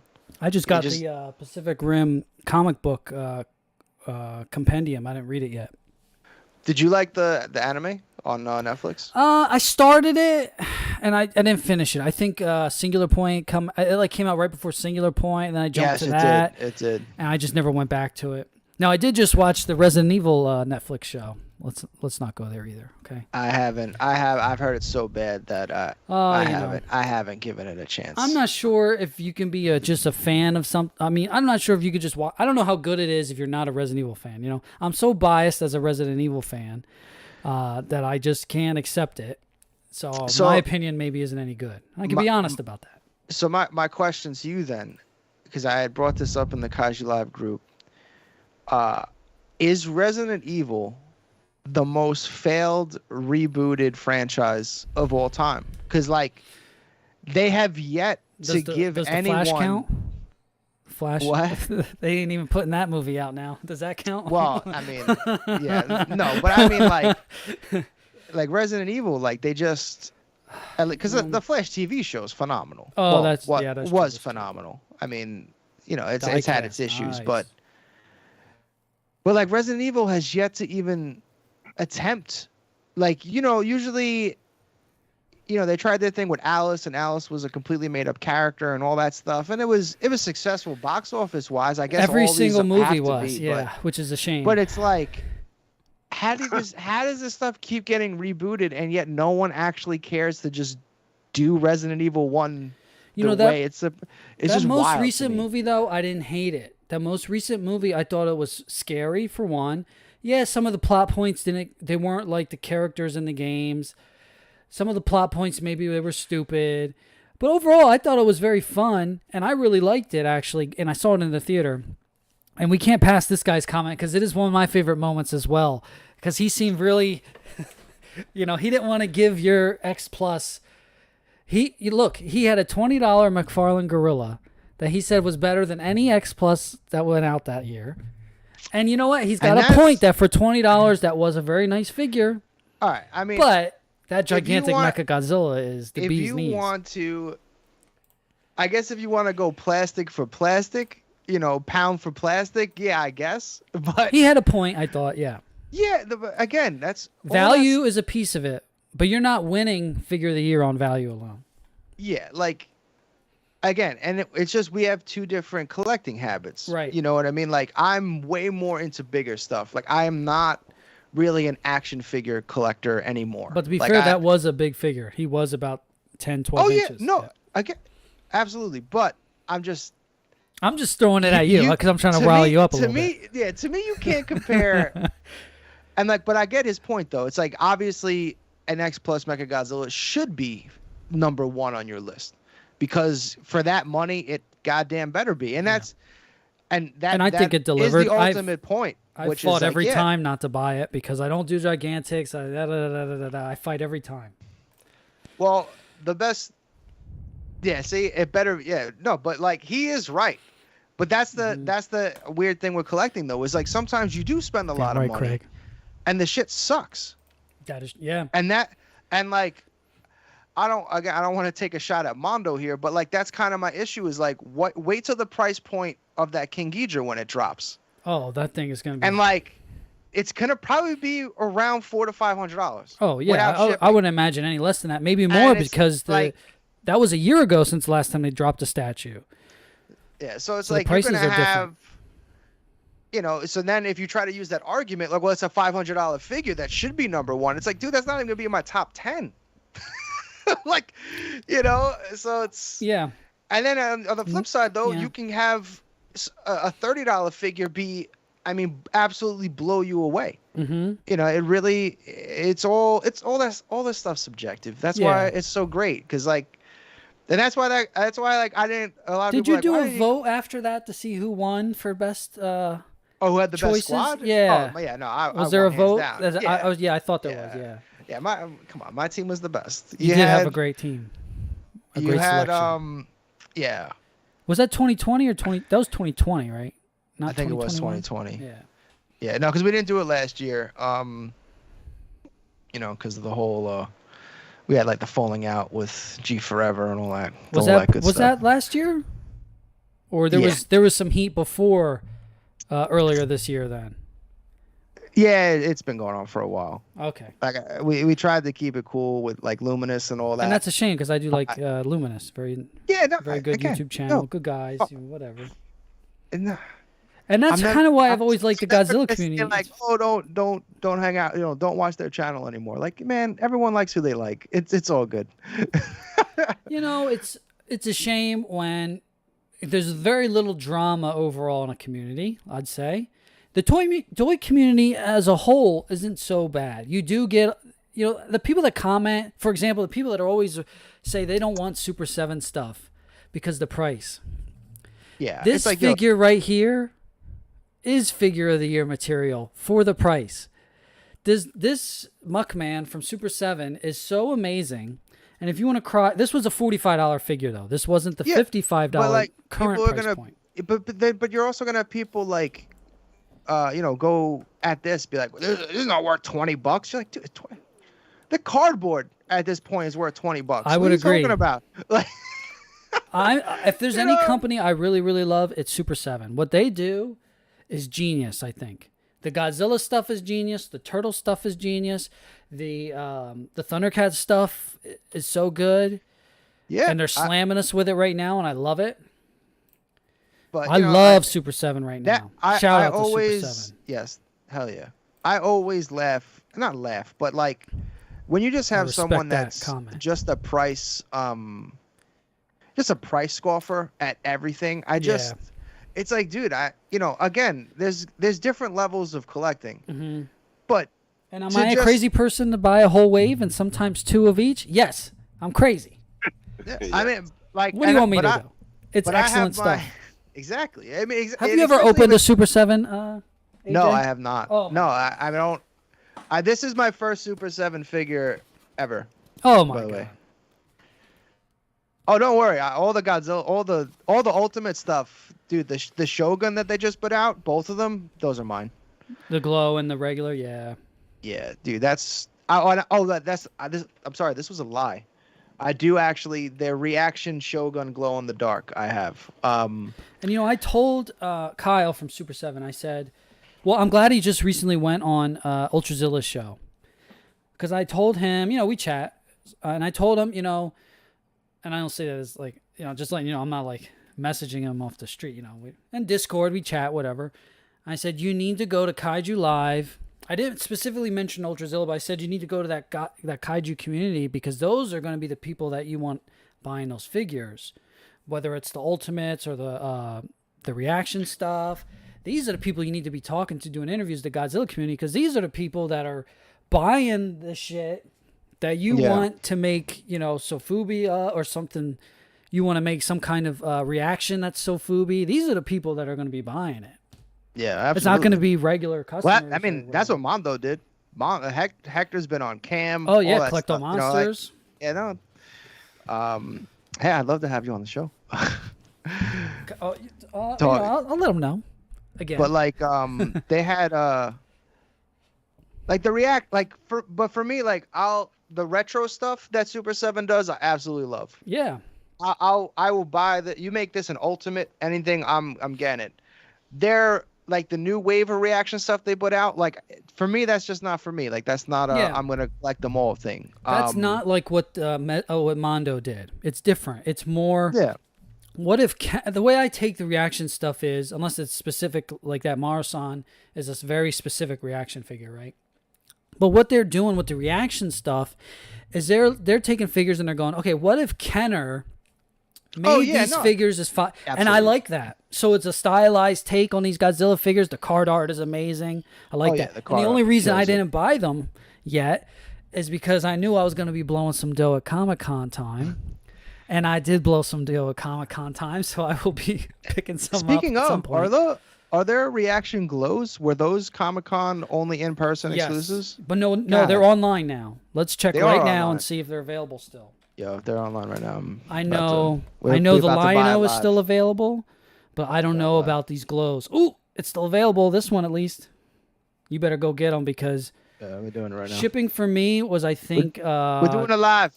Was like $12 or something, maybe less. Oh, man, I forgot about the Burning Ultimate. God damn it. Oh, the Wave 2? Yeah. And also had some great shirts in there too. The Jet Jaguar shirt, I ordered that. It's lit. So is the Power Ranger stuff. This Red Ranger shirt is cool. I forget they even make shirts, man. I think they do well with their apparel. I think it's another, because also, Brian Flynn comes from an art. Oh, dude, they're all available right now. You can get the Mechagodzilla and the JJ. Oh, we're gonna add this to cart. I already bought them, but get them. It's a cart. I only bought one Lion-O, though. I said I can only buy one Lion-O. See, I'm up here. I'm like talking shit a little bit, and then what am I adding to my cart though? The shit I'm talking shit about. So, what do I know? The glow in the dark is fun. Yeah, see, that's like for me, it's like and it's also exclusive, so it will be gone soon. There are gimmicks that I can't resist the gimmick, man. I like the box art on these glows are also like amazing. The autonomy shirt is ridiculous. Oh, they have a whole wave. I can just buy it right there? Yep. Why didn't I see that? I'm adding them all to cart individually like a schmuck. The shirts are 30. These Godzilla shirts are 35. Some of the shirts are 30. The JJ shirt was 30. I picked that one up. This one here. I hope they do this Burning Shogun in Ultimate. Yeah, that would be cool. This one. Man, I forgot. I actually got the puzzles in stock. I buy stuff. The Super 7 puzzles? Yeah. Oh, cool. I I'm the worst sometimes, man. I literally buy stuff for stock for the store and then like forget about it. Yeah. Hence Is it why hard to keep track of what you have and like are you? I mean, it's sometimes it gets a little. It definitely gets a little challenging sometimes because you know you're like. You know, we try to make sure most of the auction stuff is really just stuff we have one of. You know what I mean? Yeah, yeah. You know, every now and then, you know, there's a time we'll have two, and we'll. Man, see, I don't see that set that you had. If you went to the home page and then you went to, if you click the banner at the top, that's how I got to that they're $60 anyway. They're all in the cart. It's fine. Now, how often are you kind of like pulling from your own collection to sell things? Very rarely. I only started doing that recently with some of the Xplus stuff, only because, you know, like everyone else, man, you eventually start running out of room. So you gotta, you know, out with the old and in with the new. So I don't know how I got 4 Heisei 30-centimeter Godzillas already. I don't know how I have 4 different ones. I have no Showa. I have I have the 25-centimeter 2019, but I'm like, no more Heisei Godzillas. But then they showed this one this week, and I said, oh well, that'll go great with the Mothra, so maybe I will pick that up. I don't know. And we're officially ordered. Excellent. Hear Shout that? out to Super 7. That's points for me. If any of the enablers are watching, points. Are you picking up this 92, AJ? Probably. Yeah, I think I need this one to go with that. Because if that's coming, goddamn, they better do an adult Batra, and then I have no choice. So yeah, I'm gonna get that. Nice. Now I'm definitely getting this Mechagodzilla because I don't have a 74. I have the 75, the premium Bandai 75. The only reason why I'm passing on that is it's pretty much the exact pose and everything as the gigantic. Sure. Those are like that's where like I'm very rare to double dip on stuff that's too similar.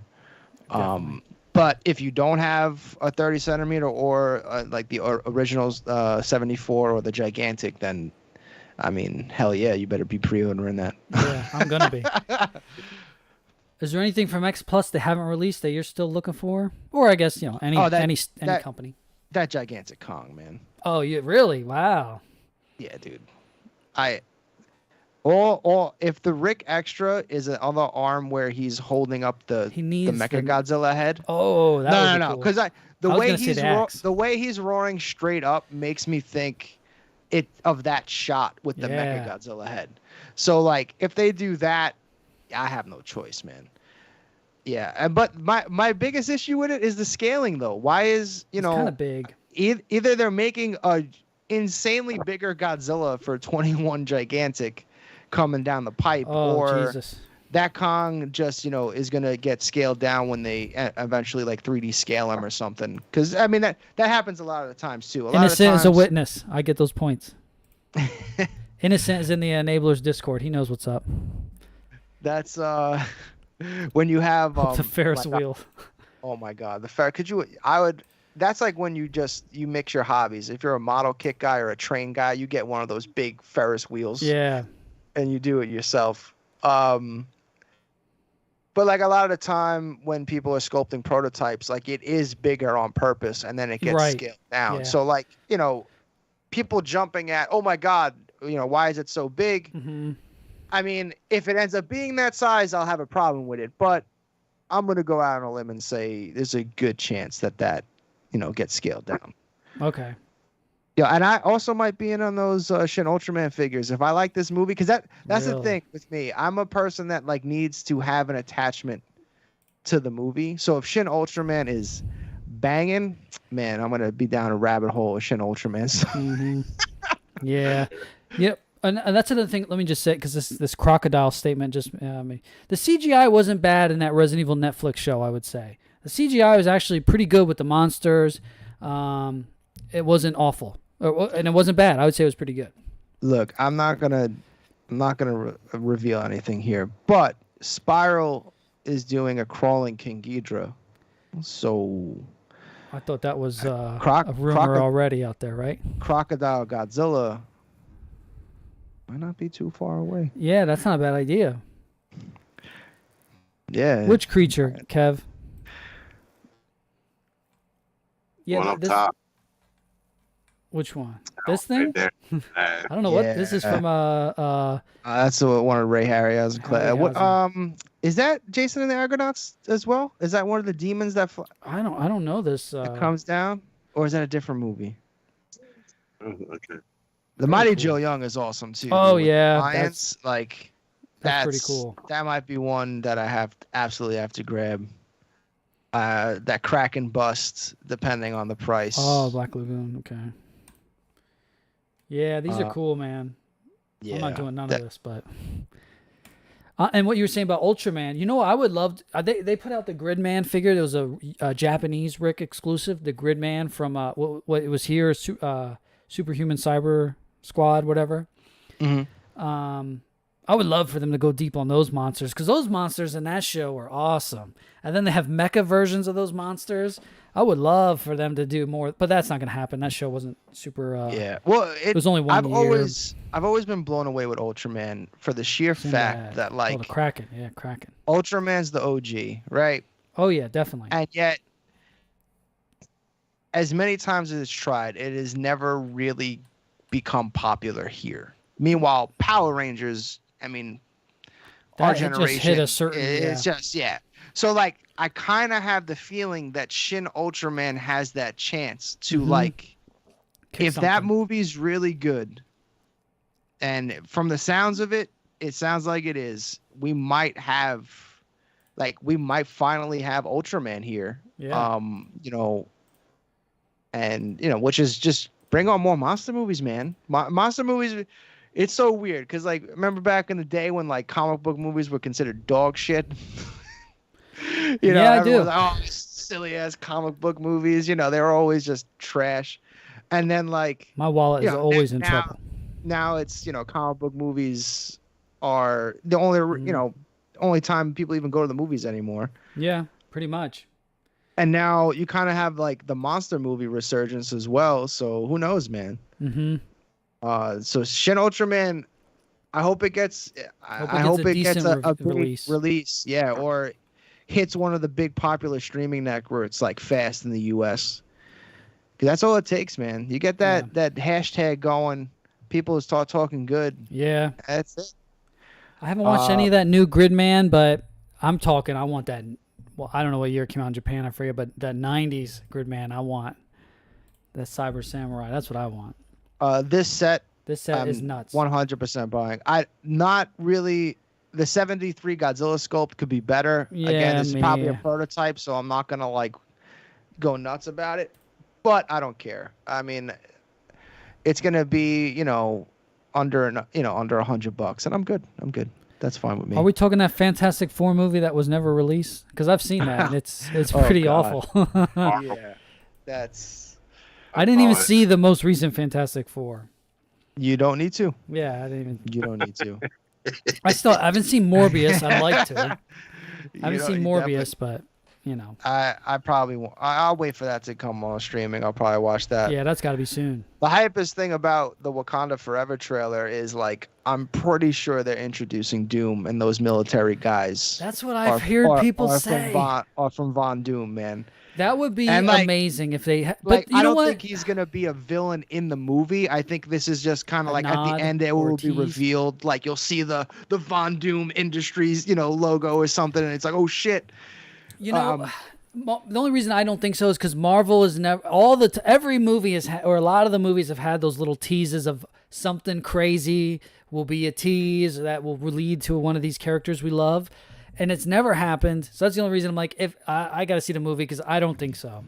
Getting Namor alone, I think, is really exciting because that. Yeah, but Namor's not gonna I don't think he's gonna be the main villain of the movie. No, right? no, it's gonna be a Batman vs Superman story. There's gonna be a bigger baddie to fight. That's what I mean. I don't think it's gonna be Doctor Doom himself, but it's gonna be someone involved with that. Okay.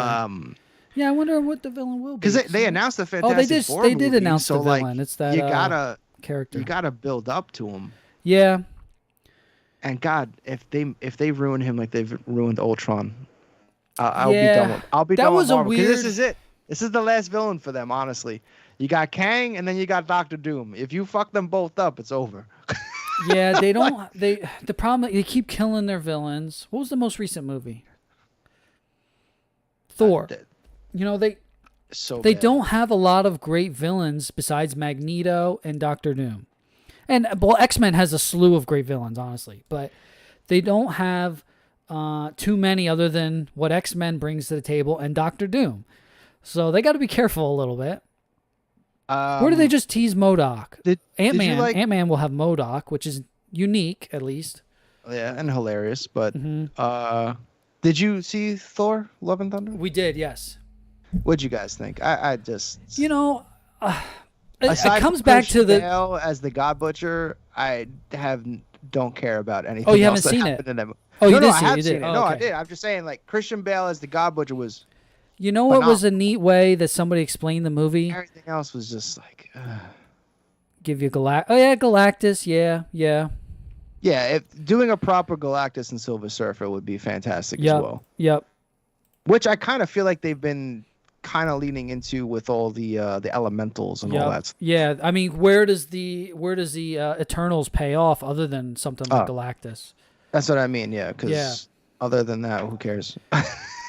Well, I was going to say with Thor, you know, someone had said the other day, I forget where I seen some YouTube video or something, someone had said that the Thor movie is the story being told by Korg. And that's why it's so much joking, and that's why the, spoiler alert, the Stormbreaker is like, you know, kind of jealous and whatever. It's all kind of like exaggerations coming from Korg. And I like that description just to kind of ease the cheesiness. But I did love the movie. I thought it was hilarious. I loved it. That's literally a theory to just defend that you like the movie. But I have no problem saying I like it. But this is me with these movies. I go in expecting fun, and hopefully they give me the villains and characters I want to see. But it's the opposite of my problem with Resident Evil stuff, where I can't turn off my love for the canon of Resident Evil for you to shit all over it with your nonsense stories. Marvel, I'll let them run free with the Marvel world because they're really doing magic stuff over there, I think. You know, Kevin Feige's really, really genius. Oh, yeah. No, I mean, Phase 4 I haven't really liked too much. I kind of call it the filler phase, where they're just kind of I think it's giving them time, yeah. Because Multiverse they want to of Madness, release franchises. They want to see what's the next big thing to land, maybe, and then they can zoom with that. I think it was going to be Black Panther, and then the unfortunate death had to make them like. I wonder how much they knew ahead of that, because, you know, that man looked very sick for a while before then. So I wonder if like he had told him like, look, this ain't gonna happen. You know? But even then, like, I mean, celebrity dying from cancer, you like never hear of that, you know. Yeah. It's such like a rare thing, because you know they have the money to get whatever they need, you know. It's just like it's so shocking to just hear. It's like, what? Yeah. Is this a troll? Who's trolling us right now? It's a shame. It really is. But you know, I'm glad they didn't just recast them and they, you know, moved on with the Wakanda Forever was capping off Phase 4, so hopefully this kind of relieves a little bit of the pain, because Thor, as much as like it was fun and enjoyable, and it's definitely like an enjoyable movie, it was just I just cannot believe that they gotta stop nerfing Thor too. Like, well, you can't have him be a beast fighting. Well, they always nerf him. Well, they nerfed him in like, that fight with Thanos in Endgame, which I watch every week. I go back to that scene on the regular. Yeah, but like they, you know, with Ragnarok, it looked like we were finally getting like King Thor, all that, and like finally he's gonna like mature a little bit, because they've always kind of made like Thor 1, he was kind of you know, straightforward Thor, and then you know, as Josh Whedon likes to do with every character, they all have to be hilarious or have a one-liner, and then like you know, Ragnarok kind of upped that ante, and Ragnarok was fantastic, but it wasn't as cheesy as this one. This one was this is cheese. Every single line is either ruined by some joke, or it's just like, oh my God, can any scene breathe? Like, please, At least the scene and well, spoiler, there's scenes in a couple hospitals. You'd think they would let that be a little serious, but they didn't. I know. Yeah. So like for me, I was thinking like this was the movie where you were gonna see King Thor, and even the trailers hint at him like becoming older. So I thought at some point in the movie, like it was gonna click for him, and like he needed to become more like comic Thor. Yeah. And that just that never happened. Yeah. I wonder what their plan is with Thor. Like how many more movies does this guy want to do? This movie to me kind of like nothing really happened. In fact, you had like Thor killing more gods than the God Butcher. Like what's going on? Yeah, that too. He's creating some enemies. Hey, out we're getting there, Hercules though, so that's cool. Oh yeah. That's my probably favorite part. I was like, because I love that guy from Roy Kent from Ted Lasso. Oh, I haven't seen Ted Lasso. Is that what that guy's from? Oh, I wasn't familiar with the guy. I'm not a soccer fan at all. I hear it's funny. Ted Lasso is just that like feel good comedy that I feel like everyone has to watch. Okay. It's just, man, like you just watch a show and you walk away with a smile on your face. You're like happy, you're like in a good mood. Like that's, the opposite of that new Resident Evil on Netflix. Exactly. Yeah. Like I walked away every episode. I said, they shoved a lot of shit down your throat. How can anyone sit and watch this fucking show and know what's going on if they haven't played 25 years of a game? 25. Yeah. Yeah. It's like, so Ted Lasso highly recommend to anyone. And again, the show's not really about soccer. So like, don't be like, oh, you have to be a major soccer fan to appreciate the show. Like the whole thing is like, he's a football coach that doesn't know shit. And why is he coaching soccer? That's and he's kind in the UK or something. Yeah. They, the wife wants the team to fail because her husband left her the team, all that kind of shit. But then, it ends up being more, and it's just a great show. I can't wait for the new season. Looks like a good show. I guess it's like a reality show with Ryan Reynolds and Mac from It's Always Sunny. It's a reality show about the football team they bought, and they wait, like what? Yeah, I think it's on Hulu coming. It's a real like a reality show. Maybe there's some, I don't know. They bought a soccer team, and they run the team together in Europe. I guess it's got to be Europe, yeah. That's awesome. And the show, it's them two together, so that's got to be fucking hilarious. Yeah, it has to be. Always Sunny is, that's probably going to be the greatest reality show. Watched every episode of RE within 24 hours. Kevin, you're a madman. I'm sorry, brother. Yeah, was that painful? Honestly, it wasn't that bad. I liked some things. I liked. It's just stupid to like. First of all, Resident Evil doesn't have to be a post-apocalyptic world. It just does not. It has to, man. That's the rule of Hollywood. It has to be. They don't know what they're doing. It just doesn't. And half the show, there's flashbacks between before the apocalypse and after, essentially. And I kind of like the stuff before the apocalypse. I like both really as equal. Not that either is that great. But like I said, they give you a lot of monsters. They give you a lot of Easter eggs. But overall, the story, I don't think is very good. Yeah. Anyway, here's that beautiful Mesco Godzilla. I want this. Yeah, man. Especially since the seams, mouth I think opens. the jaw. Yeah, that's what. And I love that unique. The head is more like the puppet head from the movie. Yeah, that's cool.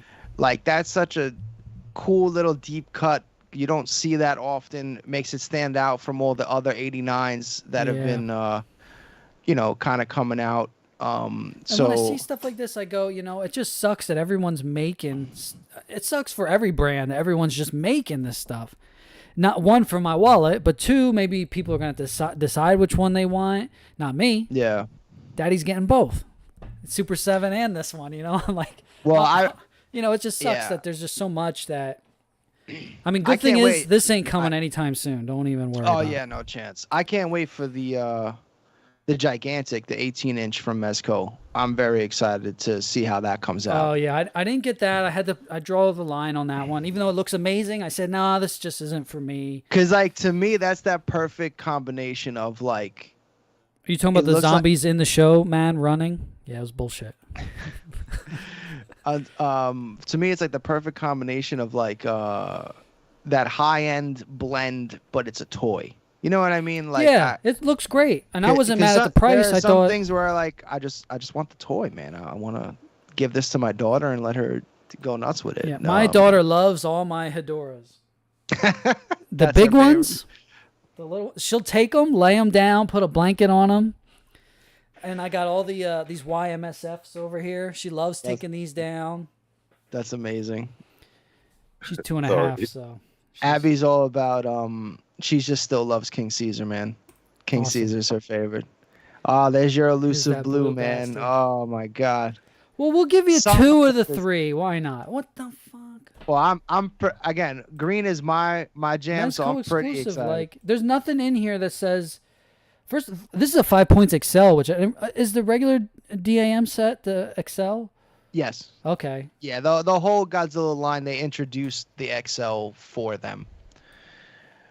Good night. Thanks so much for tuning in. Thank you so much, dude. I'll catch you in the Discord. I see you in there chatting. We chat from time to time.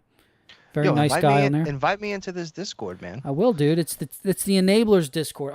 Do you follow anything with like really in the toy community? Not so much Godzilla, but toy action figure shit.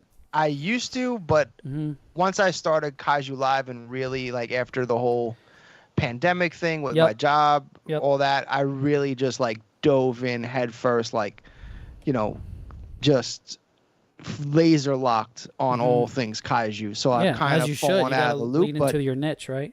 I mean, if you want to, you know, reactivate my terrible habit of collecting way more shit than I need to, invite me into that Discord. Me. That's me right there. Pretty much, you know, this guy who runs a show on Thursday nights, Kevin. It's called Toying Around is his YouTube channel. The show's called Unboxing Thursdays. That's where this kind of leans into a little bit of that. I want to open. I got stuff I need to open. I got stuff I need to get cracked, and I just don't do it during the week. This is a time to chat with my dad, chat with my friends. They come on, and now seems I can have people that are smart and fun to talk to, people like you. So thank you so much. Now I plan on having. I've already got a few people lined up to try and get on and. Just chat with people like this. I had all kinds of questions for you to make sure we weren't bored. We had all kinds of Comic-Con shit. There was plenty of things to talk about. And look, like these fucking Mega Mans are so cool. But yeah, it's just another YouTube channel I watch. The Kaiju Live chats, man. I was like, man, this is so refreshing. Because the auction, don't get me wrong, the auction show is great. Yeah. But like, just again, kind of get to be a little bit more of yourself. Although I think Dad and I are pretty transparent on the auction show, but you know, and then asking cool questions, and you know, I unfortunately I haven't had the time to keep going with that, and I've actually had to cancel being on a couple people's shows the last couple months just because it's just been a little too hectic. But now I feel like things are finally falling into place, getting a little bit more comfortable with the schedule, with my new job and everything. So hopefully can start bringing it all back. Yeah, I appreciate you coming on here too, man. Hey, thanks so much for inviting me. Thank you so much for supporting Kaiju Live, man. I was just looking the other day, and I'm like, damn, I haven't ordered nothing recently from you. But I'm really not buying too much. I haven't really, a lot of the new pre-orders I haven't really put up. I just, like I said, I've been kind of ramping it down a little bit just to, you know, see how this all gets situated out, you know, before. Thank you, Sal. My homie Sal in the chat. Sal. Yeah, man. Hey, you're crushing it. You do a great job over there. I love the show. I love you provide a nice service of helping people get things. It's always nice. Thank you. Yeah, I might cut out a little early. My back's starting to hurt. All right, I love you. I'll catch you later. Nice meeting you, man. Have a good night. We'll finish up here because I got to show at least the week's pickups. Good luck. See you, big guy. Bye, Victor. We'll see what happens when you cut out. This ruins my whole stream.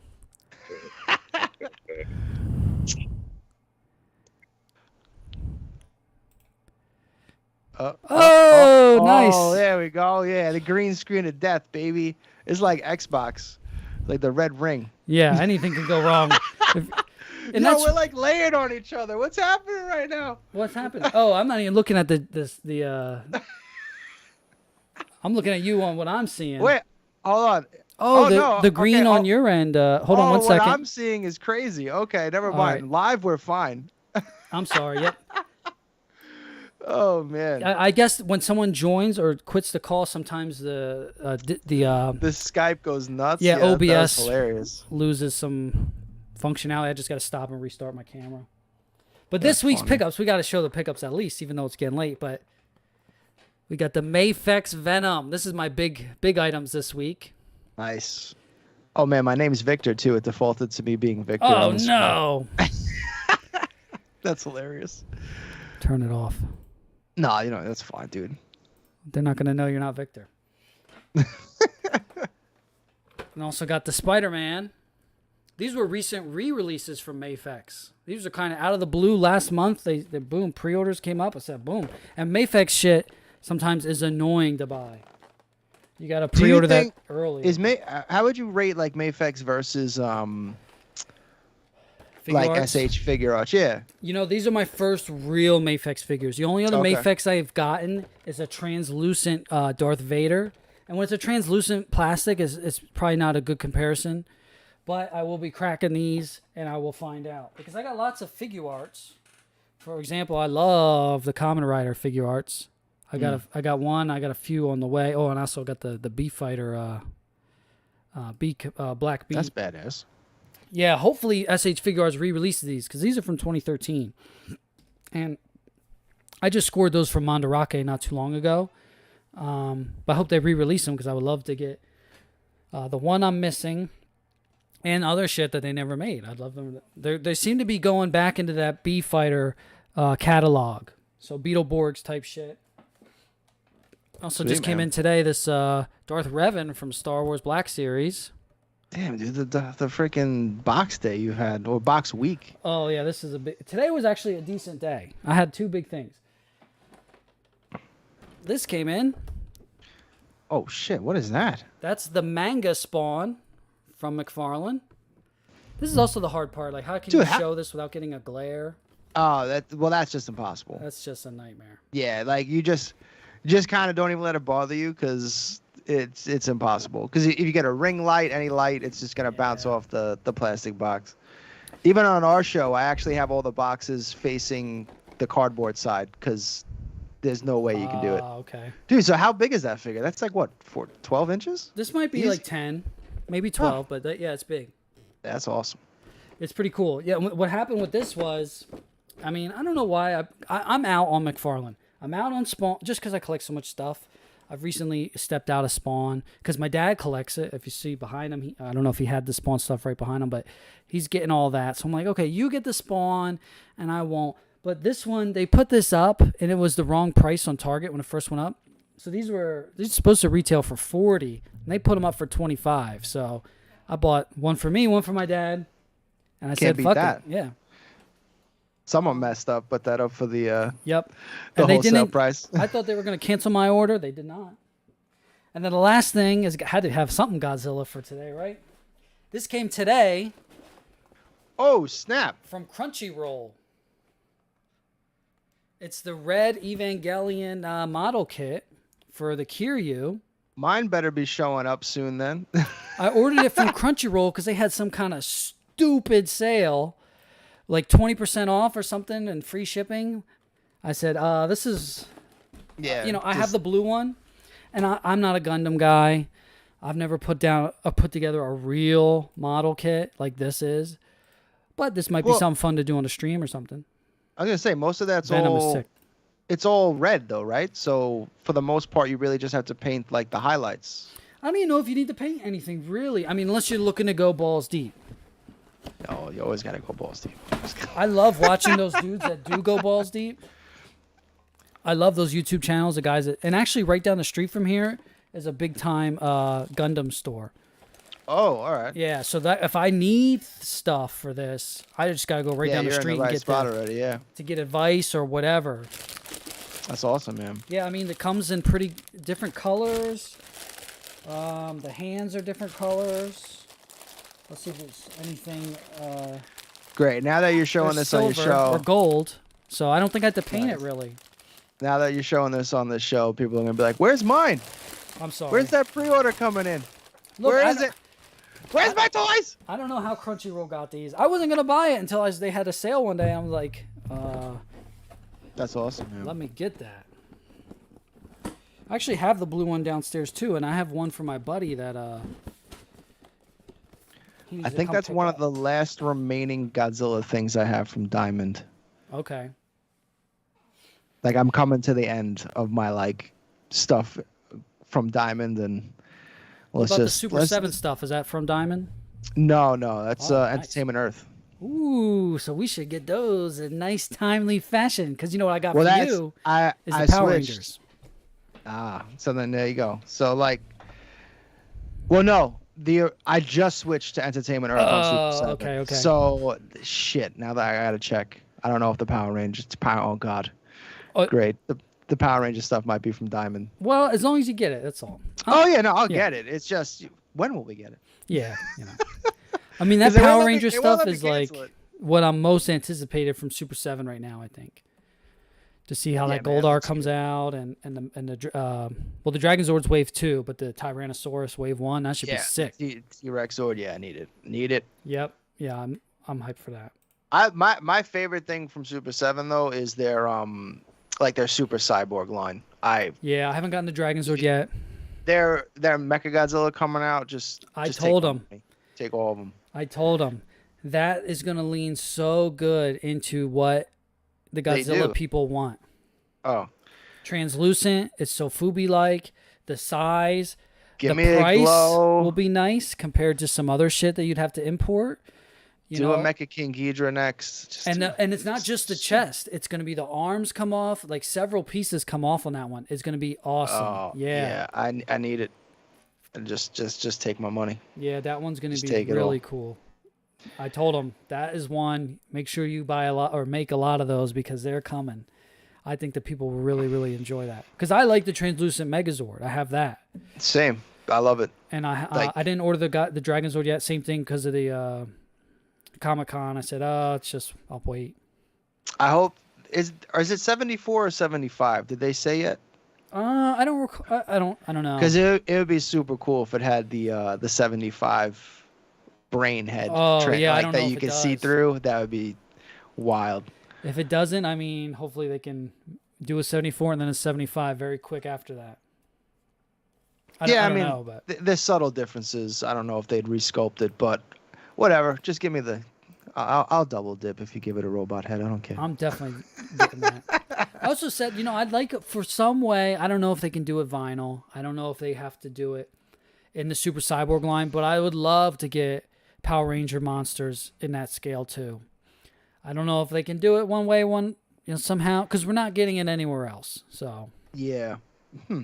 So yeah, because the Super Cyborg's kind of like 10 inches, right? It's Yeah. bigger than their Ultimates because the Ultimates is like their 8 to 9 inch scale. yeah, Godzilla stuff is gonna be 8, 9. That stuff's gonna be 10, 12. Yeah, 10, 12, yeah. Because yeah, I think the Megazord's like 12 inches, right? It's big. Yeah. I think Yeah, it's gotta so- be a foot.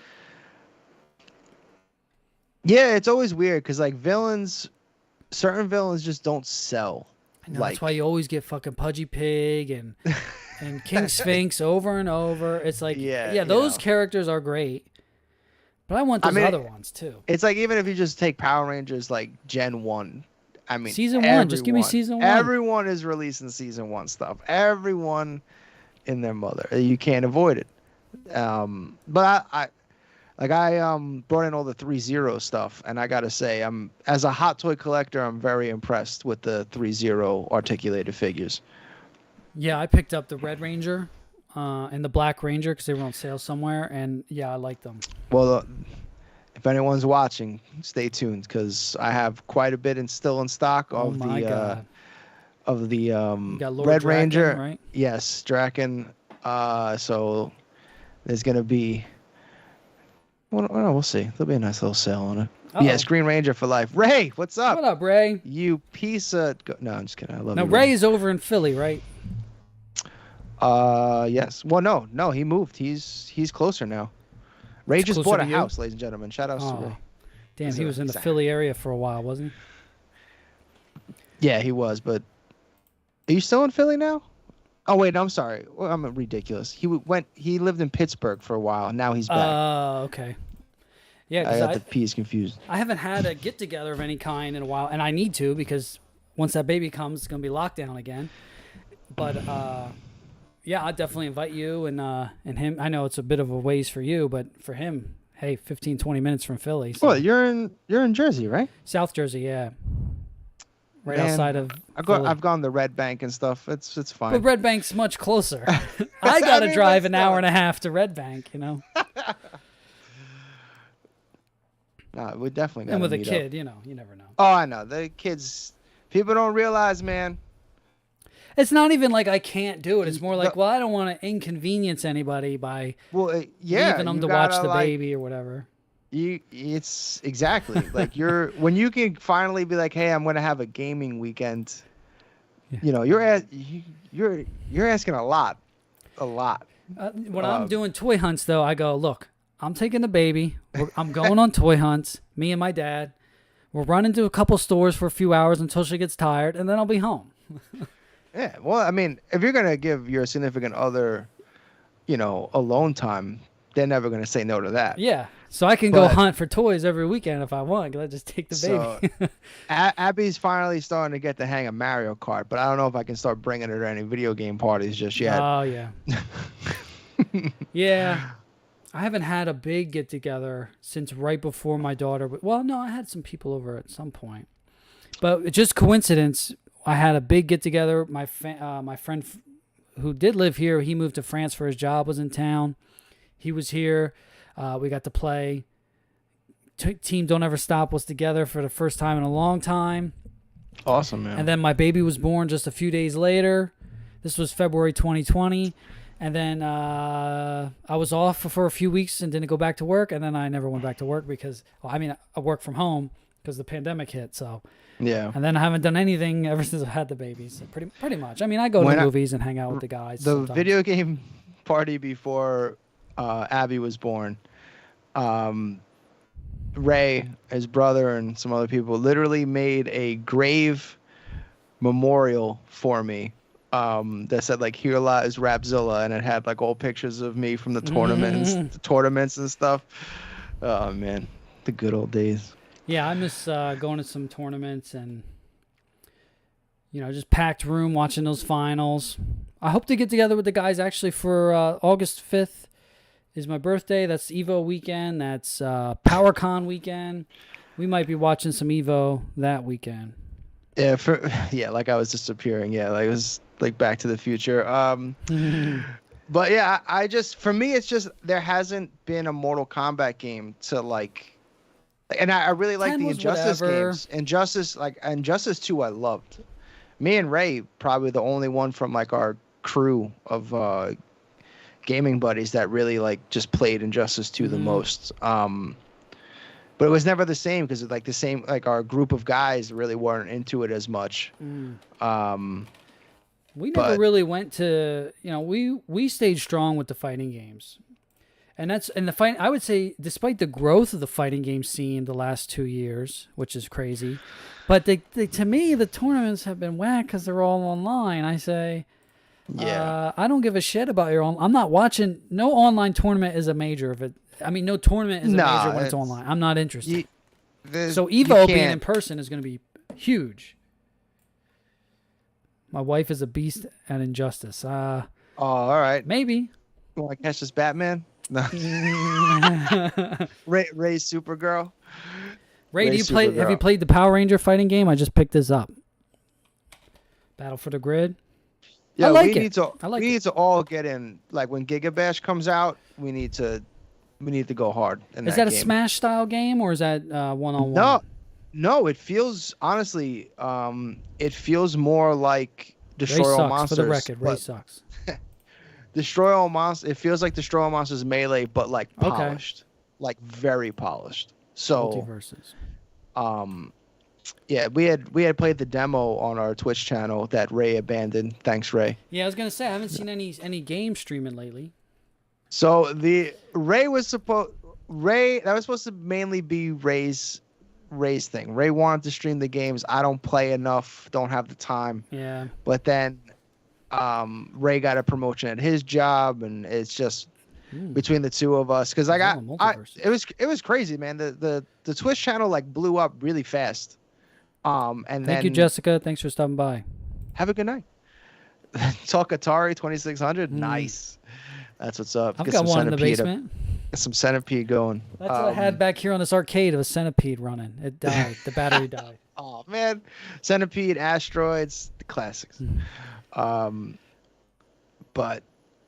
yeah, the Twitch channel we just haven't had the time. Yeah, it's hard to stream game. I don't like playing online in general, and I don't want to stream and play stream my frustration and play online either. So I just can't do it. I've tried it recently with Third Strike on Fightcade, and I just I don't think it's for me to be streaming fighting games at least.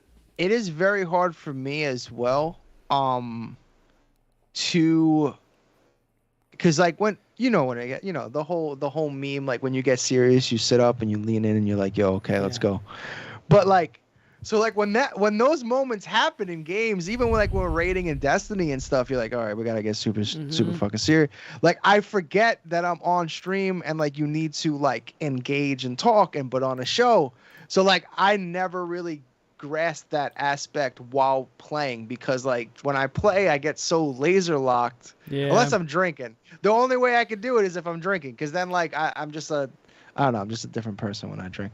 Ray will tell you, you will never beat me when I'm that middle level. Thanks, like before drunk, like when you're in that buzz area, I'm like untouchable. there's this sweet spot of like drunk where I'm just like in the zone. I'm just I ascend. But then when I become drunk, I'll be doing like down fours from 3/4 away on the screen, as Ray will tell you. Blacking out while we're playing Mortal Kombat. Well, if anything, I'm definitely gonna have to go hard with Street Fighter 6. I will pick up Street Fighter 6 because I just have to. All right, you know what then? We'll get Giga Bash and full screen. When does that come out? Giga Bash. It should be soon, because we had played the demo a little bit ago. But that's a day one for me, because they've been trying to actually get Godzilla in the game too. So if that happens, and then actually speaking of that shit, dude,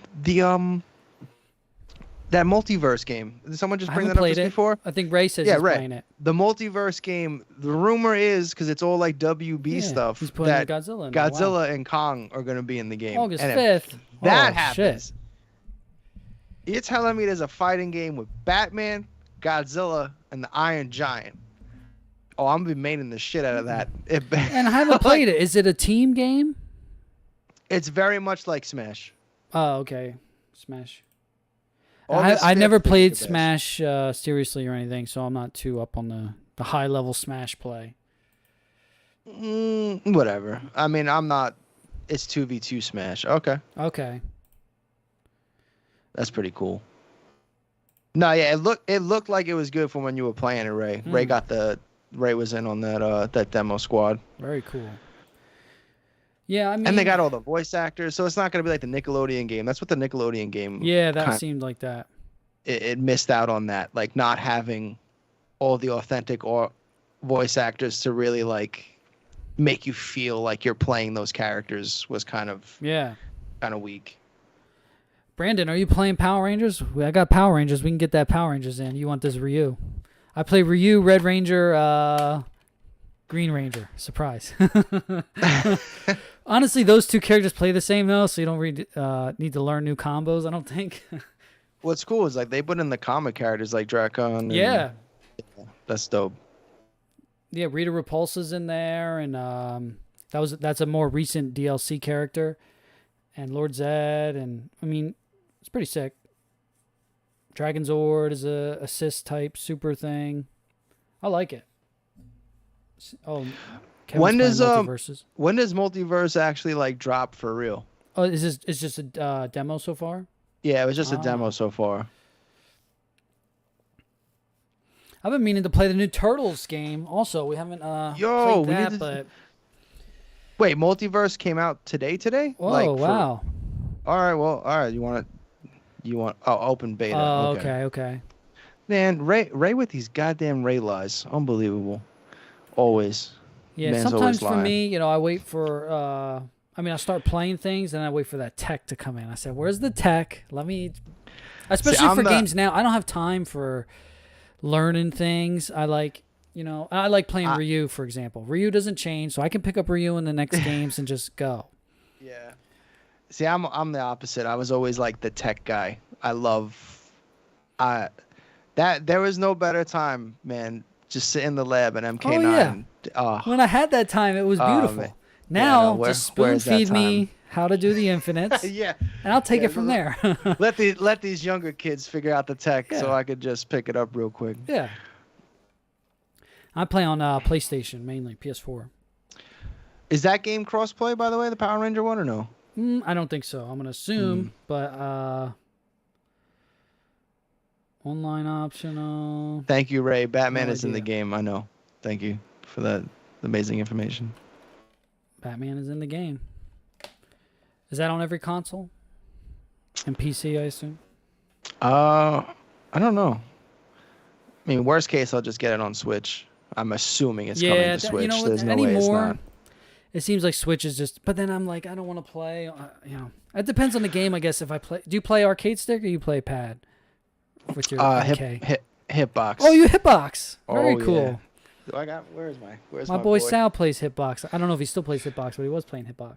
Yeah, man, it was weird. Like, cause crossplay, nice. I always felt like the controllers you would just, because I always played on a pad for a while. I always just felt like I was at a disadvantage. But I never liked playing on a stick because like some of the motions was like unnatural to me because I never really play with it.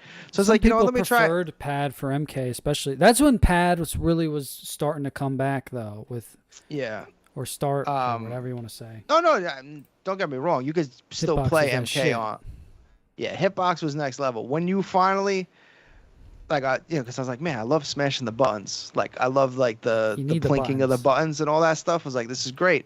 So then once I realized for the movement that like you use your left thumb to jump, the whole thing just clicked. And I was like, I felt like I've been playing it forever. Wow. It was so weird. I was like, oh my God. When did you start playing Hitbox? MK9 days? Like early MK9? Like the like midway point. That was when MK9. Hitboxes could cheat. You could hold left and right at the same time or whatever. Well, it didn't really matter in MK because they had the block button. Right, that's true. In Injustice though, Injustice was trying, had the back to block and everything. So it was like, oh, this is fucked up. It worked in Marvel 3 as well. I believe they patched that out at some point, but. Yeah, and then that was a big issue in Marvel 3. It was doing crazy shit in Smash too. They even made like I think a special Smash hitbox as well. But those are cool days. My hitbox is old though, man. It's like I don't think it even works anymore, honestly.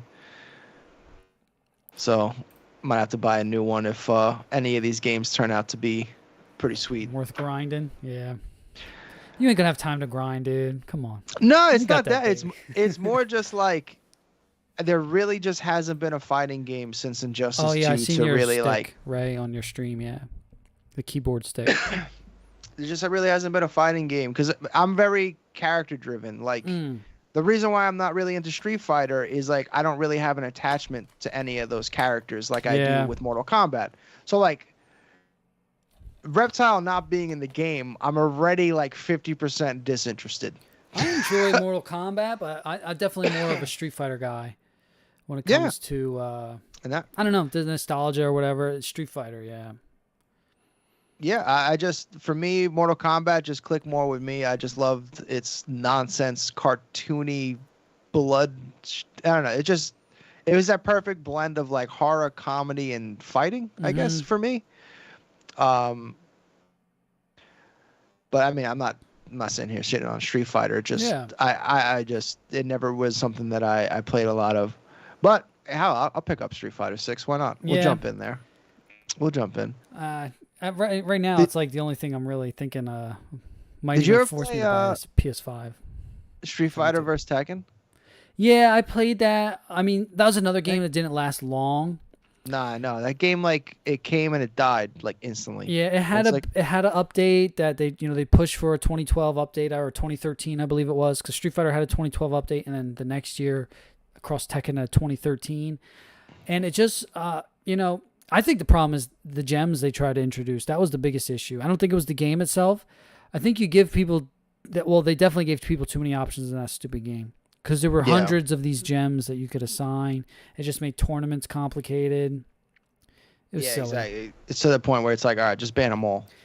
Infinite's problem, I think, wasn't the gems. I think Infinite's problem was, I don't know if people were happy about it being 2v2 and not 3v3 for Marvel.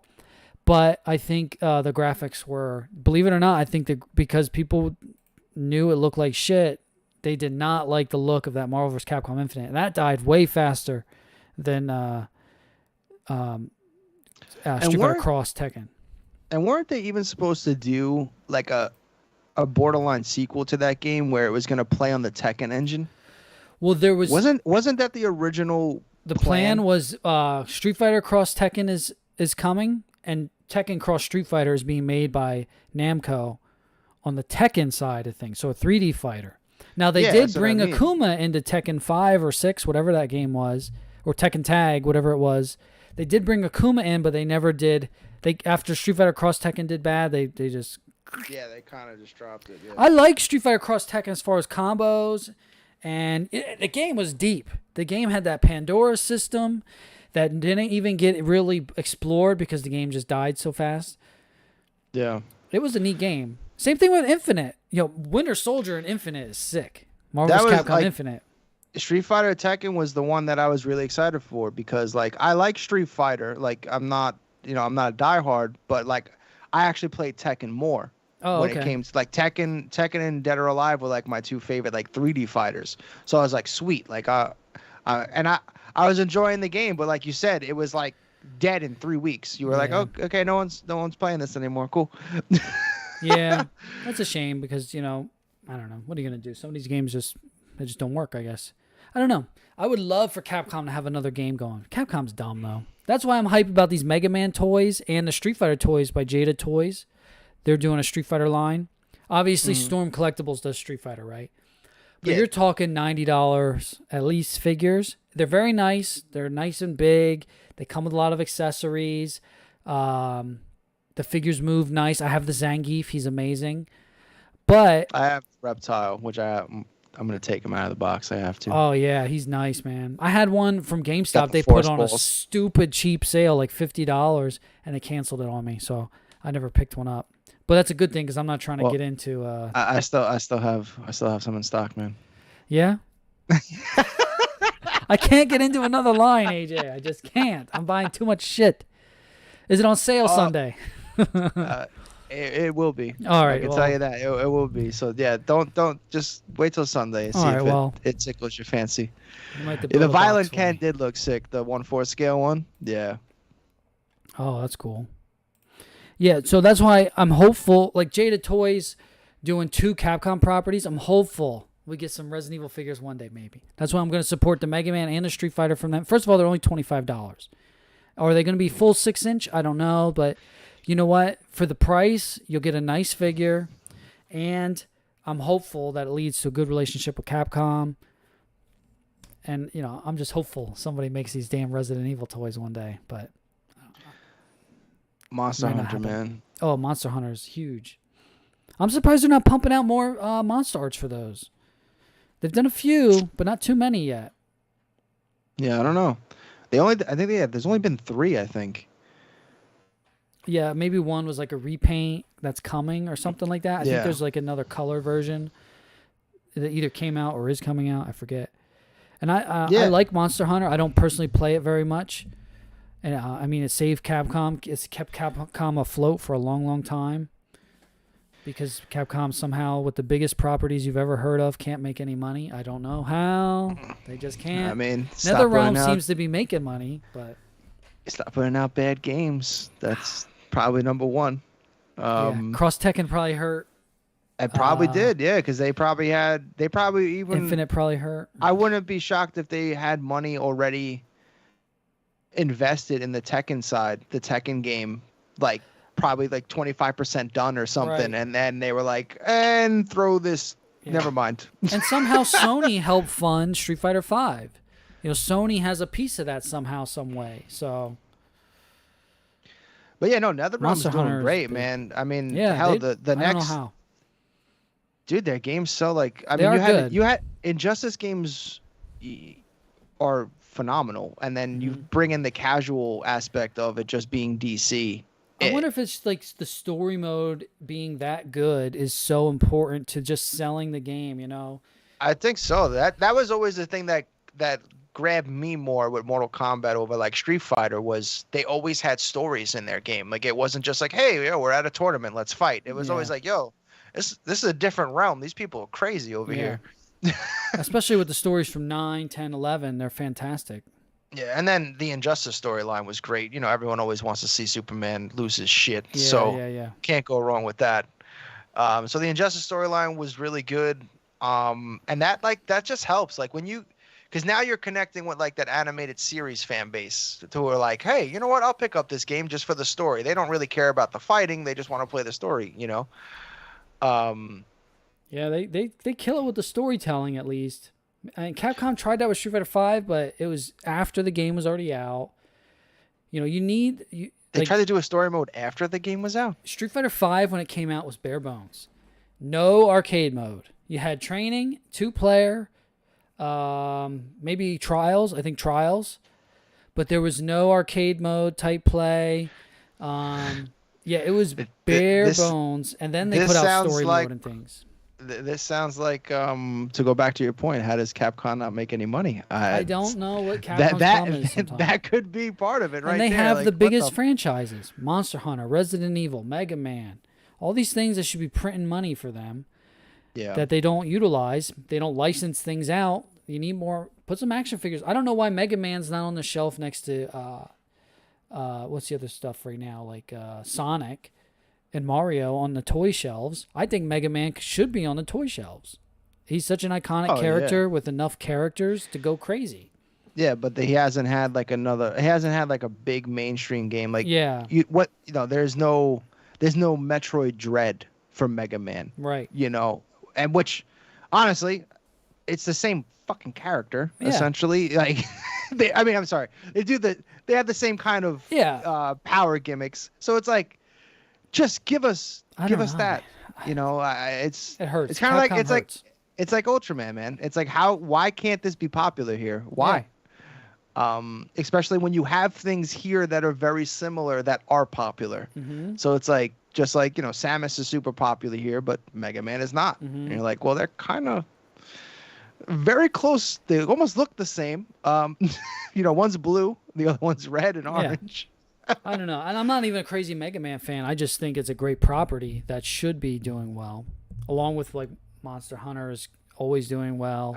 And Dead Rising, I love. It takes one company to take that chance and then make a lot of money, and then other companies take notice and go, "Oh, people do want that." Mm-hmm. We're seeing it now with Godzilla. Right. The one company that took a chance was Trendmasters, and they ended up going bankrupt. So there was no other company that was like, "Oh, I guess that license sucks." That's what happens with a lot of these toy people, especially people that complain on the internet with price or whatever. Why is this company doing this and this one's not? Like especially Hasbro, because that's the company making everything these days, at least in the mainstream regular ass toys. Why is Hasbro doing this? These other companies are doing this. Well, you look and you go, well, Toy Biz isn't around anymore, and Palisades isn't around anymore. These companies go broke pretty quickly. Hasbro bought them. Well, but they're not getting bought if they're not doing well. I'm sure someone's taking a bag when they can take a bag, but overall, these things go out of business. And that's like the other thing that always kind of bothers me too is like when people try to compare like a company like Hasbro to a Mesco or an Xplus to a Spiral or something like that. I try not to do that either. Where you're just kind of like, look, man, like one, Bandai in general, like they have their own factories at this point. You know what I mean? Like they don't need to outsource to anybody else. Like they own one of those. Hasbro owns their own. They have Haslab for a reason. They own their own shit. They're making their own stuff in house. Do you have any idea how much of a cost reduction that is to everybody else? So when you're like, these are the same toys, why is one more expensive? It's like, well, that other company has to outsource that.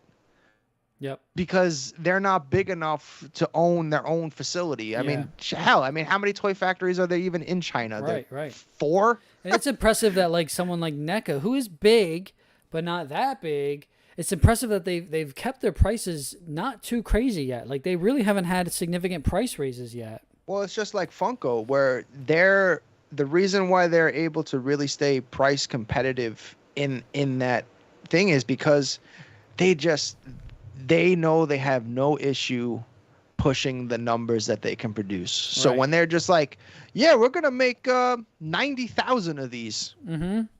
Like, they ain't worried.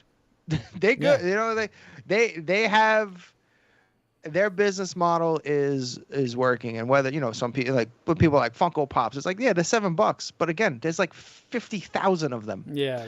And that's why they're $7. If there was 20 of them, they'd be $500. Yeah. You know, that's like why Sofabee is usually so expensive. You know, people always scoff at Sofabee prices sometimes, and you're like, you realize, you know, these are at a pop-up shop. There's 25 of these made, 30. I just bought one of those expensive bad boys from on Instagram, Akamashi or whatever. Oh, dude, which ones you get? It was the Cookie Monster one, the recent one. Yes. It was like a translucent blue. Looked amazing. We really entered that lottery. Yeah. Oh yeah, absolutely. We entered the lottery for you saw that one that we posted up. I probably did. Yeah. The Meltdown Godzilla, where he's got the bones coming out. He's like, yes. I'm like, just take my, how much? I don't care. Just take it. Take my money. Take it. And this one wasn't even that expensive, but I was like, you know, for this thing, I was like, I kind of want it. So plus, once you get those things is when you really appreciate it, and you're like, yes, this was definitely a good purchase. It's like, yo, some guys are into cars, some guys are into sneakers, hats. You know, whatever, man. You want to spend $5,000 on a sneaker? That's cool. I want to spend it on a Godzilla toy. You know, it's all good. If it's something I really want, I do have like a limit of my madness, but it's a pretty high limit. If I really want it, whatever. I got a credit card. It'll get paid off. Yeah. It's fine. What else are you kind of like buying right now? Are you really like I'm all going in after on, anything? I really like the XM, Prime 1, and Spiral are really like what I'm kind of rotating around. Bro, where are you putting I don't fucking know. But that's why that big setup alone. Yeah. But that's going to be beautiful. That should go behind you, I think. Yeah, then my dad would be like, we can't show any toys because the only toys that are there are those. Well, just put a couple shelves up. You can put the toys on there, but the centerpiece is that beautiful thing lit up back there. Well, it was funny when I was, you know, before I got the new job, and I was really still, you know, I was doing the review videos and all that, and I was like really leaning into, you know, going full out into this. I was like, I should have a second room where I have more of a studio setup showing off my stuff behind me. So that was something that I was going to work on. But then, you know, second baby, new job. Yep. Hopefully we'll get back to that. But this week I am planning on finally displaying my Spiral King Ghidorah in its, because after I did that unboxing, he went back in the box. Right? I just not set up right now. Like I said, I was in the transitioning of moving everything from my basement into my garage. So my basement's still kind of just a little out of whack.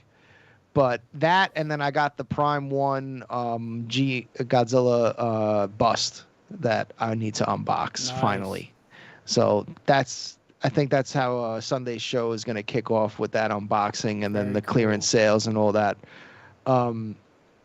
But I should finally have spots for that. And how those two figures look or statues look is going to really determine the rest of the layout, because I'm going to really be able to see how little space I have left. And then you go, okay, Okay.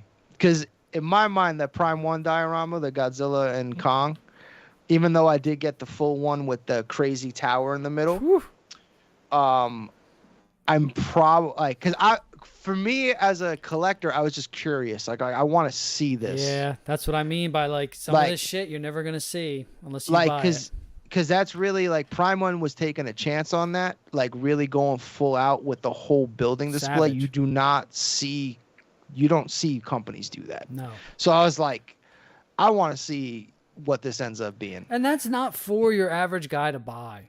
That's not no. Statue collectors are a different type of person. Dude, that price point's crazy, but I know why that price point's crazy because they know they're not going to sell a lot of those. Yep. You know, and that factors in. Like, but for me, if I don't really care for that tower in the middle, I got my Spiral King Ghidorah to put in between them, like as their backdrop. So I'm cool.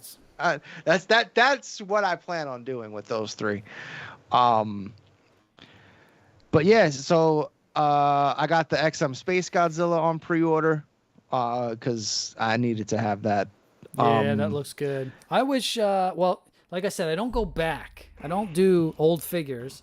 So I don't. It's on pre-order. It's not old. No, I mean, for me, I want Xplus to do Space Godzilla again so I can get a Space Godzilla. They might. Because I don't want to go back. I got rules. I can wait. I can be patient. That's fine. Yeah, no, I do sometimes. That's like the tricky thing because I'm not. The one thing I absolutely hate as a collector, I hate reissues. Oh, really? I hate reissues that are exactly the same. Because, like, to me, that devalues the original. Because, and that was another reason why I kind of got out of Hot Toys. Because Hot Toys started doing that with a lot of their old stuff. Yeah, like, their original Predators, they would re-release all of them. Because I remember I was chasing the Elder Predator for so long. And it was expensive, the original one. Yep. And I was actually, like, saving up. I was like, I fucking want this Predator. Like, I need the Elder Predator, man. And then they reissued it, for obviously a fraction of the price of what the original one, but it's 10 times better because all the technology gap from when like Hot Toys first started to, a couple years ago was tremendous. So it had better joints. It had, it's just better accessories. So you're like, the original one's dog shit now. Mm-hmm. It has no value. Like, you're just like, yeah, good luck. You should have sold that when you could, Yeah. To me, I hate that stuff. Like, if you're going to reissue something, in my opinion, you should at least spend a little bit money on some kind of new feature, whether it's a head sculpt to give a different arm sculpt, anything to just change it slightly. I don't care. Like this 74 that's coming, being an a mass. What is it? RMS? RM. Sculptors line? Yes. What is it? Real. Jesus Christ. RMS, I think, right? Yes. Is the brand is the line. I mean, so that's like going to be different enough from the current 74 30 centimeter that's available. You think that it's? Yes, because the 30 centimeter 74 isn't that pose at all. Like that to me, the reason why I'm not into that one. Can you move the arms on that 74? On which one, the gigantic? Yes. Oh, well, I mean the 30 centimeter 74. Is there one out already? Yeah. Is there one out already? Yeah, but he's in a completely different pose. He's like he actually came with a base on a mountain, and he's like in his Yep. Kind of like that. So like, this one you can everything's the 75 is completely. You can move the arms, you can move the hands, the head. But like, so like the Gigan, the 73 Gigan set that you got. To me, that is a good reissue. Different colors. The Gigan, not so much. Like, I wish they should have made Gigan bloody. I'm kind of surprised they didn't. Because he looks too similar. But again, like a big different feature like that to actually make it different. I just hate when companies literally reissue it and it's the same goddamn thing. You're just like, dude. So, yeah, I'm always want the reissues to be, there's got to be something that you keep the original's value because the original is the original, and then you change something. Like, I just hate when it's like, oh, we could have made a lot more money on this, so here's another 1,000 of them. You're like, yo. Yeah, fuck. Because they're a reason why they're called collectibles. You know what I mean? Like, I still wish, like, I feel like sometimes that gets exploited, where something's like, yeah, like our Funko Pops really collectibles. People collect them, but like those are the hard conversations we need to have over here at Don't Ever Stop Collecting. You know what I mean? Damn right. And that is a new naming for this. Before it was Toy Talk Tuesday, and that's just a bad name overall. It was a temporary thing. So here we are. Don't Ever Stop Collecting, right? And the reason we're going with that, it's Team Don't Ever Stop. That's me and the homies. I already do Don't Ever Stop Pressing Buttons when I'm streaming games. And I do for speed runs, because I also like to speed run some Resident Evil from time to time. Don't Ever Stop Running is the name of that. So I said, let's keep a naming theme here, and we'll make it work. Yeah, man. It's hard to come up with a name, and hard to come up with these fucking pictures, and it's hard to take pictures and make them look man. good. It's like, and I'm not even trying to do anything here. I'm just trying to have fun and have people watch. So yeah, I appreciate you coming on and helping with that. There's a lot of work that goes into this stuff, and sometimes people don't grasp it. It's like, it's not just as much as we want it to just be, turn on and we're ready to go. Yeah. I had all those tabs prepared, and it took a really long time to get my setup the way it is. Like, this was like 2 years of, if you go back to the original Kaiju Live, it's in my dad's basement. And then we got the green screen era. I didn't mind the green screen era. I liked it. The web, we had webcams. Then we got cameras. It's like you just we had laptop mics. And then you get into the annoying shit, like what I'm looking at right here. I'm looking at the stream right now, and your video is much darker than what I'm looking at here on OBS. So I don't even know how to begin to troubleshoot that shit. It's like... What do you mean? Your Skype screen on YouTube, for me, on my phone at least, it's very dark. Are you watching the YouTube?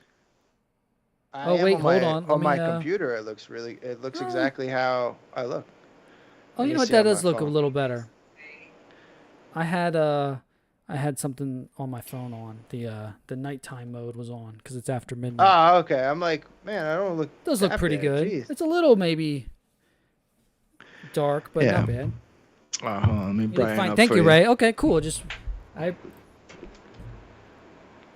likes the dark. That's all right. I'm just making sure. Yeah, I'm just changing colors now. We're getting crazy. That looks good. Shut it off. Is this better? The darkness.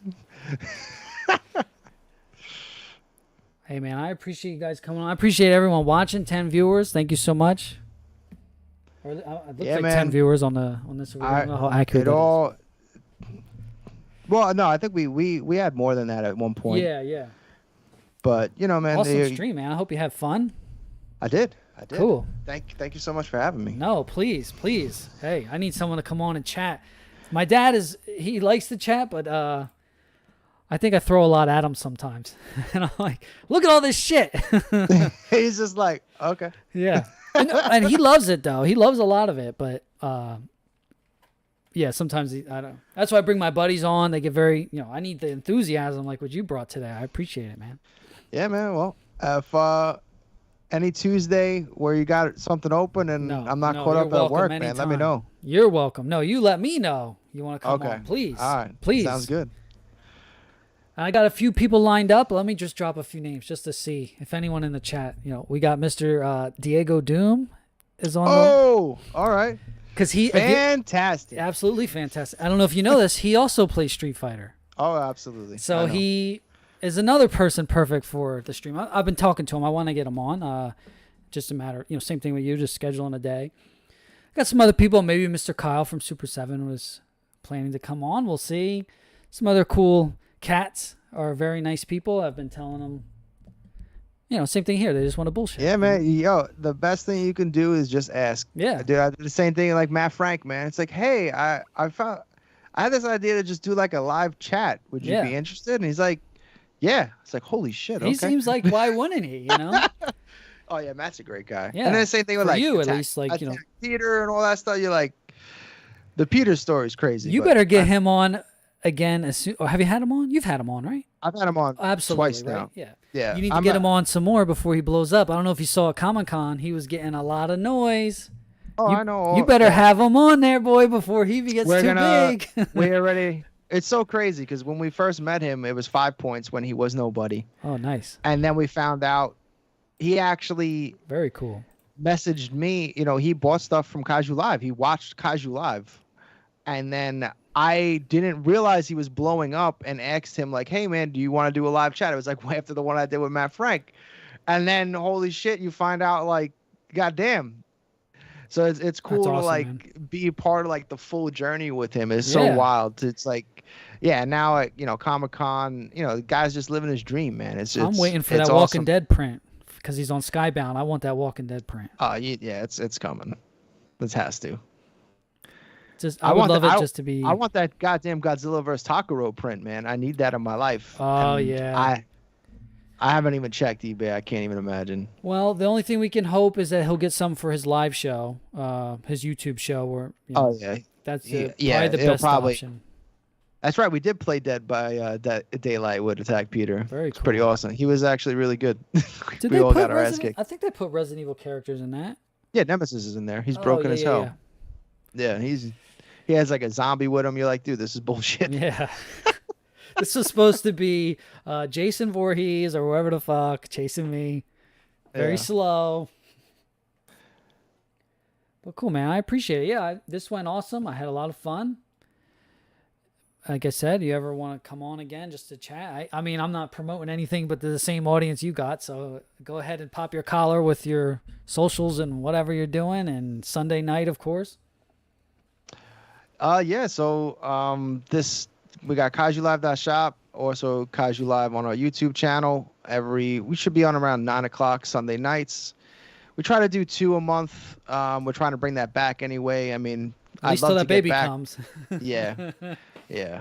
At least so we got till September until we figure that out. Then we'll show September it's going to be a slow Kaiju Live month. But we'll see. And then this Sunday, leading into the show, we're going to have a big clearance in the shop, KaijuLive.shop. And yeah, man, I'm pumped. Some new pre-orders coming down the pipe. I think there's some new Spiral news coming, but I can't say what. Uh-oh. But it's coming. Hopefully some ship dates. People want to hear that. Well, yes, the Mothra larva is shipping soon. Very good. And the Burning Godzilla is still on track for the Q4, even though that got pushed back. Thank you, Sinister Robot. Thanks, Kevin. So, yeah, man, I'm excited because it seems like Spiral is finally, obviously there's been a ton of issues with just the pandemic in general. Yeah. And, the Ghidra being their first ever release, there's growing pains, man. You gotta learn. Has everyone gotten you gotta that learn by now? Like, I would say about 95% of customers have gotten it by now. Okay. I have one of my customers in Australia that's still just, dude, shipping to Australia right now is like you have a better chance of landing on the goddamn moon. Wow. It's crazy. Prime One just announced the other day that they canceled all Australia orders and will no longer be shipping to Australia. Oh. So this thing's basically been on a boat circling their ports and they can't get in because basically if one person gets COVID, or like all the ports shut down. They don't just like send the guy home and start working. Like, yeah, it's nuts over there. Jeez. There are restrictions and now the good thing is the shipping from China is speeding up recently. It's it's going from maybe 3 months wait to about 2 months wait. So yeah, until that's the other thing too, man. Like we don't hear about it over here, but they still got COVID over there, man. They're shutting down factories on the regular. They're closing down, working one shift a day or whatever the fuck. Yeah, sometimes less. Or a lot of these factories. They flat down just lock down. Just like you can't leave your house. Yes. Yeah. We were, the guy that gives us like the tracking updates from China was like, I'm sorry, I can't get to the office. Yeah. We're not allowed out. And you're like, all right, just, I guess that's I'll actually the first time I heard about COVID related stuff too was like Jesus. When I was working at my job at the time, I was doing some project. I work in IT, so I was working with some IT guy out in our office in China. and I was working with some project for him. I wasn't hearing back from him. And then I went on vacation or whatever or to have my baby in 2020. And that's where I heard that things were so serious out there was the same thing you just said. Like, oh, I can't leave my home because of COVID, so I won't be able to work on this for you. And I was like, what? And then the news here really started picking it up right after that. Yeah, and then and they're still doing that. Like, they're still locking people down. They're still shutting off power at places because China's always had that issue where they'll shut the fucking power off if they feel like it. And then the next big thing, and you're starting to. I actually talked about this like two or 3 months ago on Kaiju Live, and now you're starting to actually see it. Cardboard is the next big thing too, because my buddy runs a paper company, and when paper became scarce and all that, they had to shut down cardboard mills to make more paper to fill that demand. So then what's next? Next is cardboard. So reminds me, let me go place a big order of cardboard before it's all gone, because we still got some boys coming in. But yeah, dude, every time I get a shipment, I break that box down, I throw it in the back. I'm like, because there's going to be a point in time I'm going to have to make more of my own boxes because they ain't going to be able to get any, dude. Yeah, it's so like, then that's the next thing. Like, people flat out aren't going to be able to ship to you because they don't have fucking boxes like that. It's, I don't know when this stuff's going to end. But I mean, it's all, you think something, hey, a lot of genius economists out there, right? But these people that think they know everything about inflation and all that, but they're just seeing effects of these things now. It's like, yeah, what happened 2 years ago caused shit to roll downhill, and more shit is going to keep coming that's impacted from that shit from 2 years ago.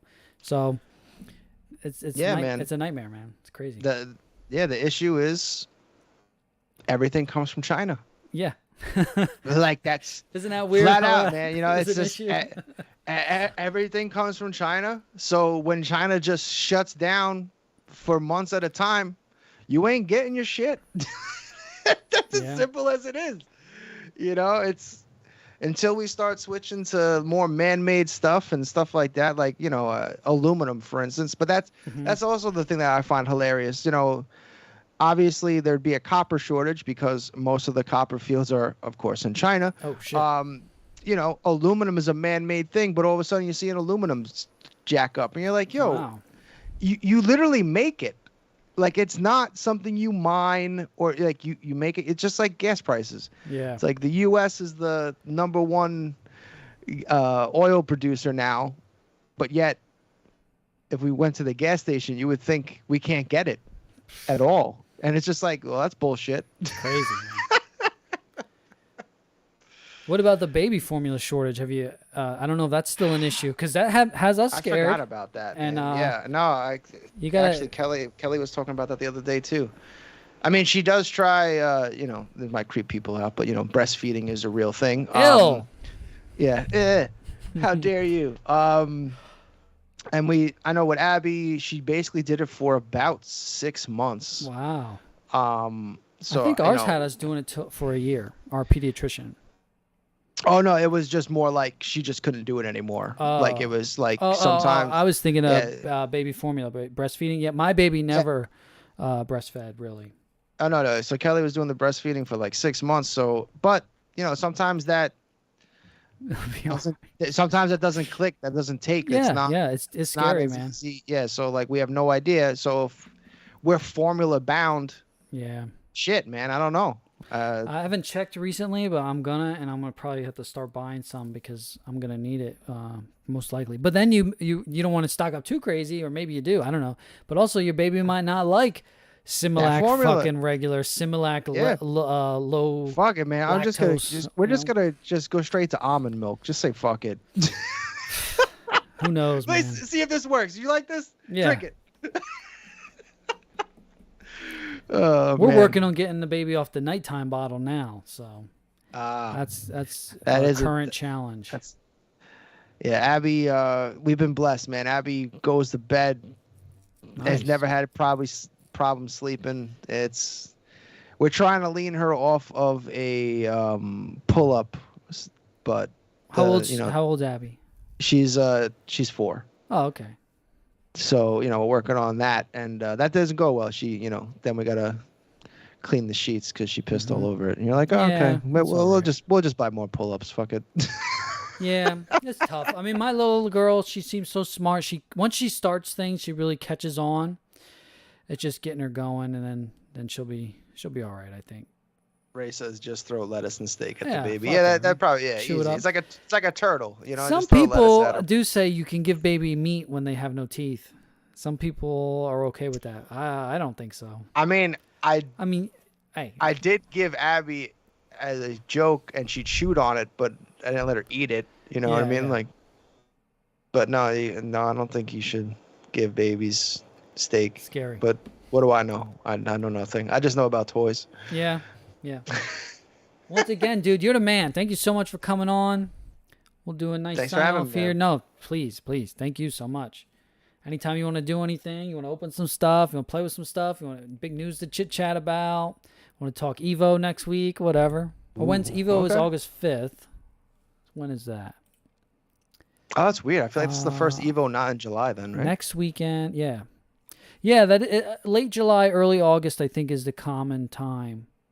I think my buddy's going too. He's coming in from France and he's going out to Vegas. So Holy shit, have we been chatting for 3 hours? yeah, you're the man. That's why. I just realized what time it was. Yeah. I just looked at I was like, it's 12:30?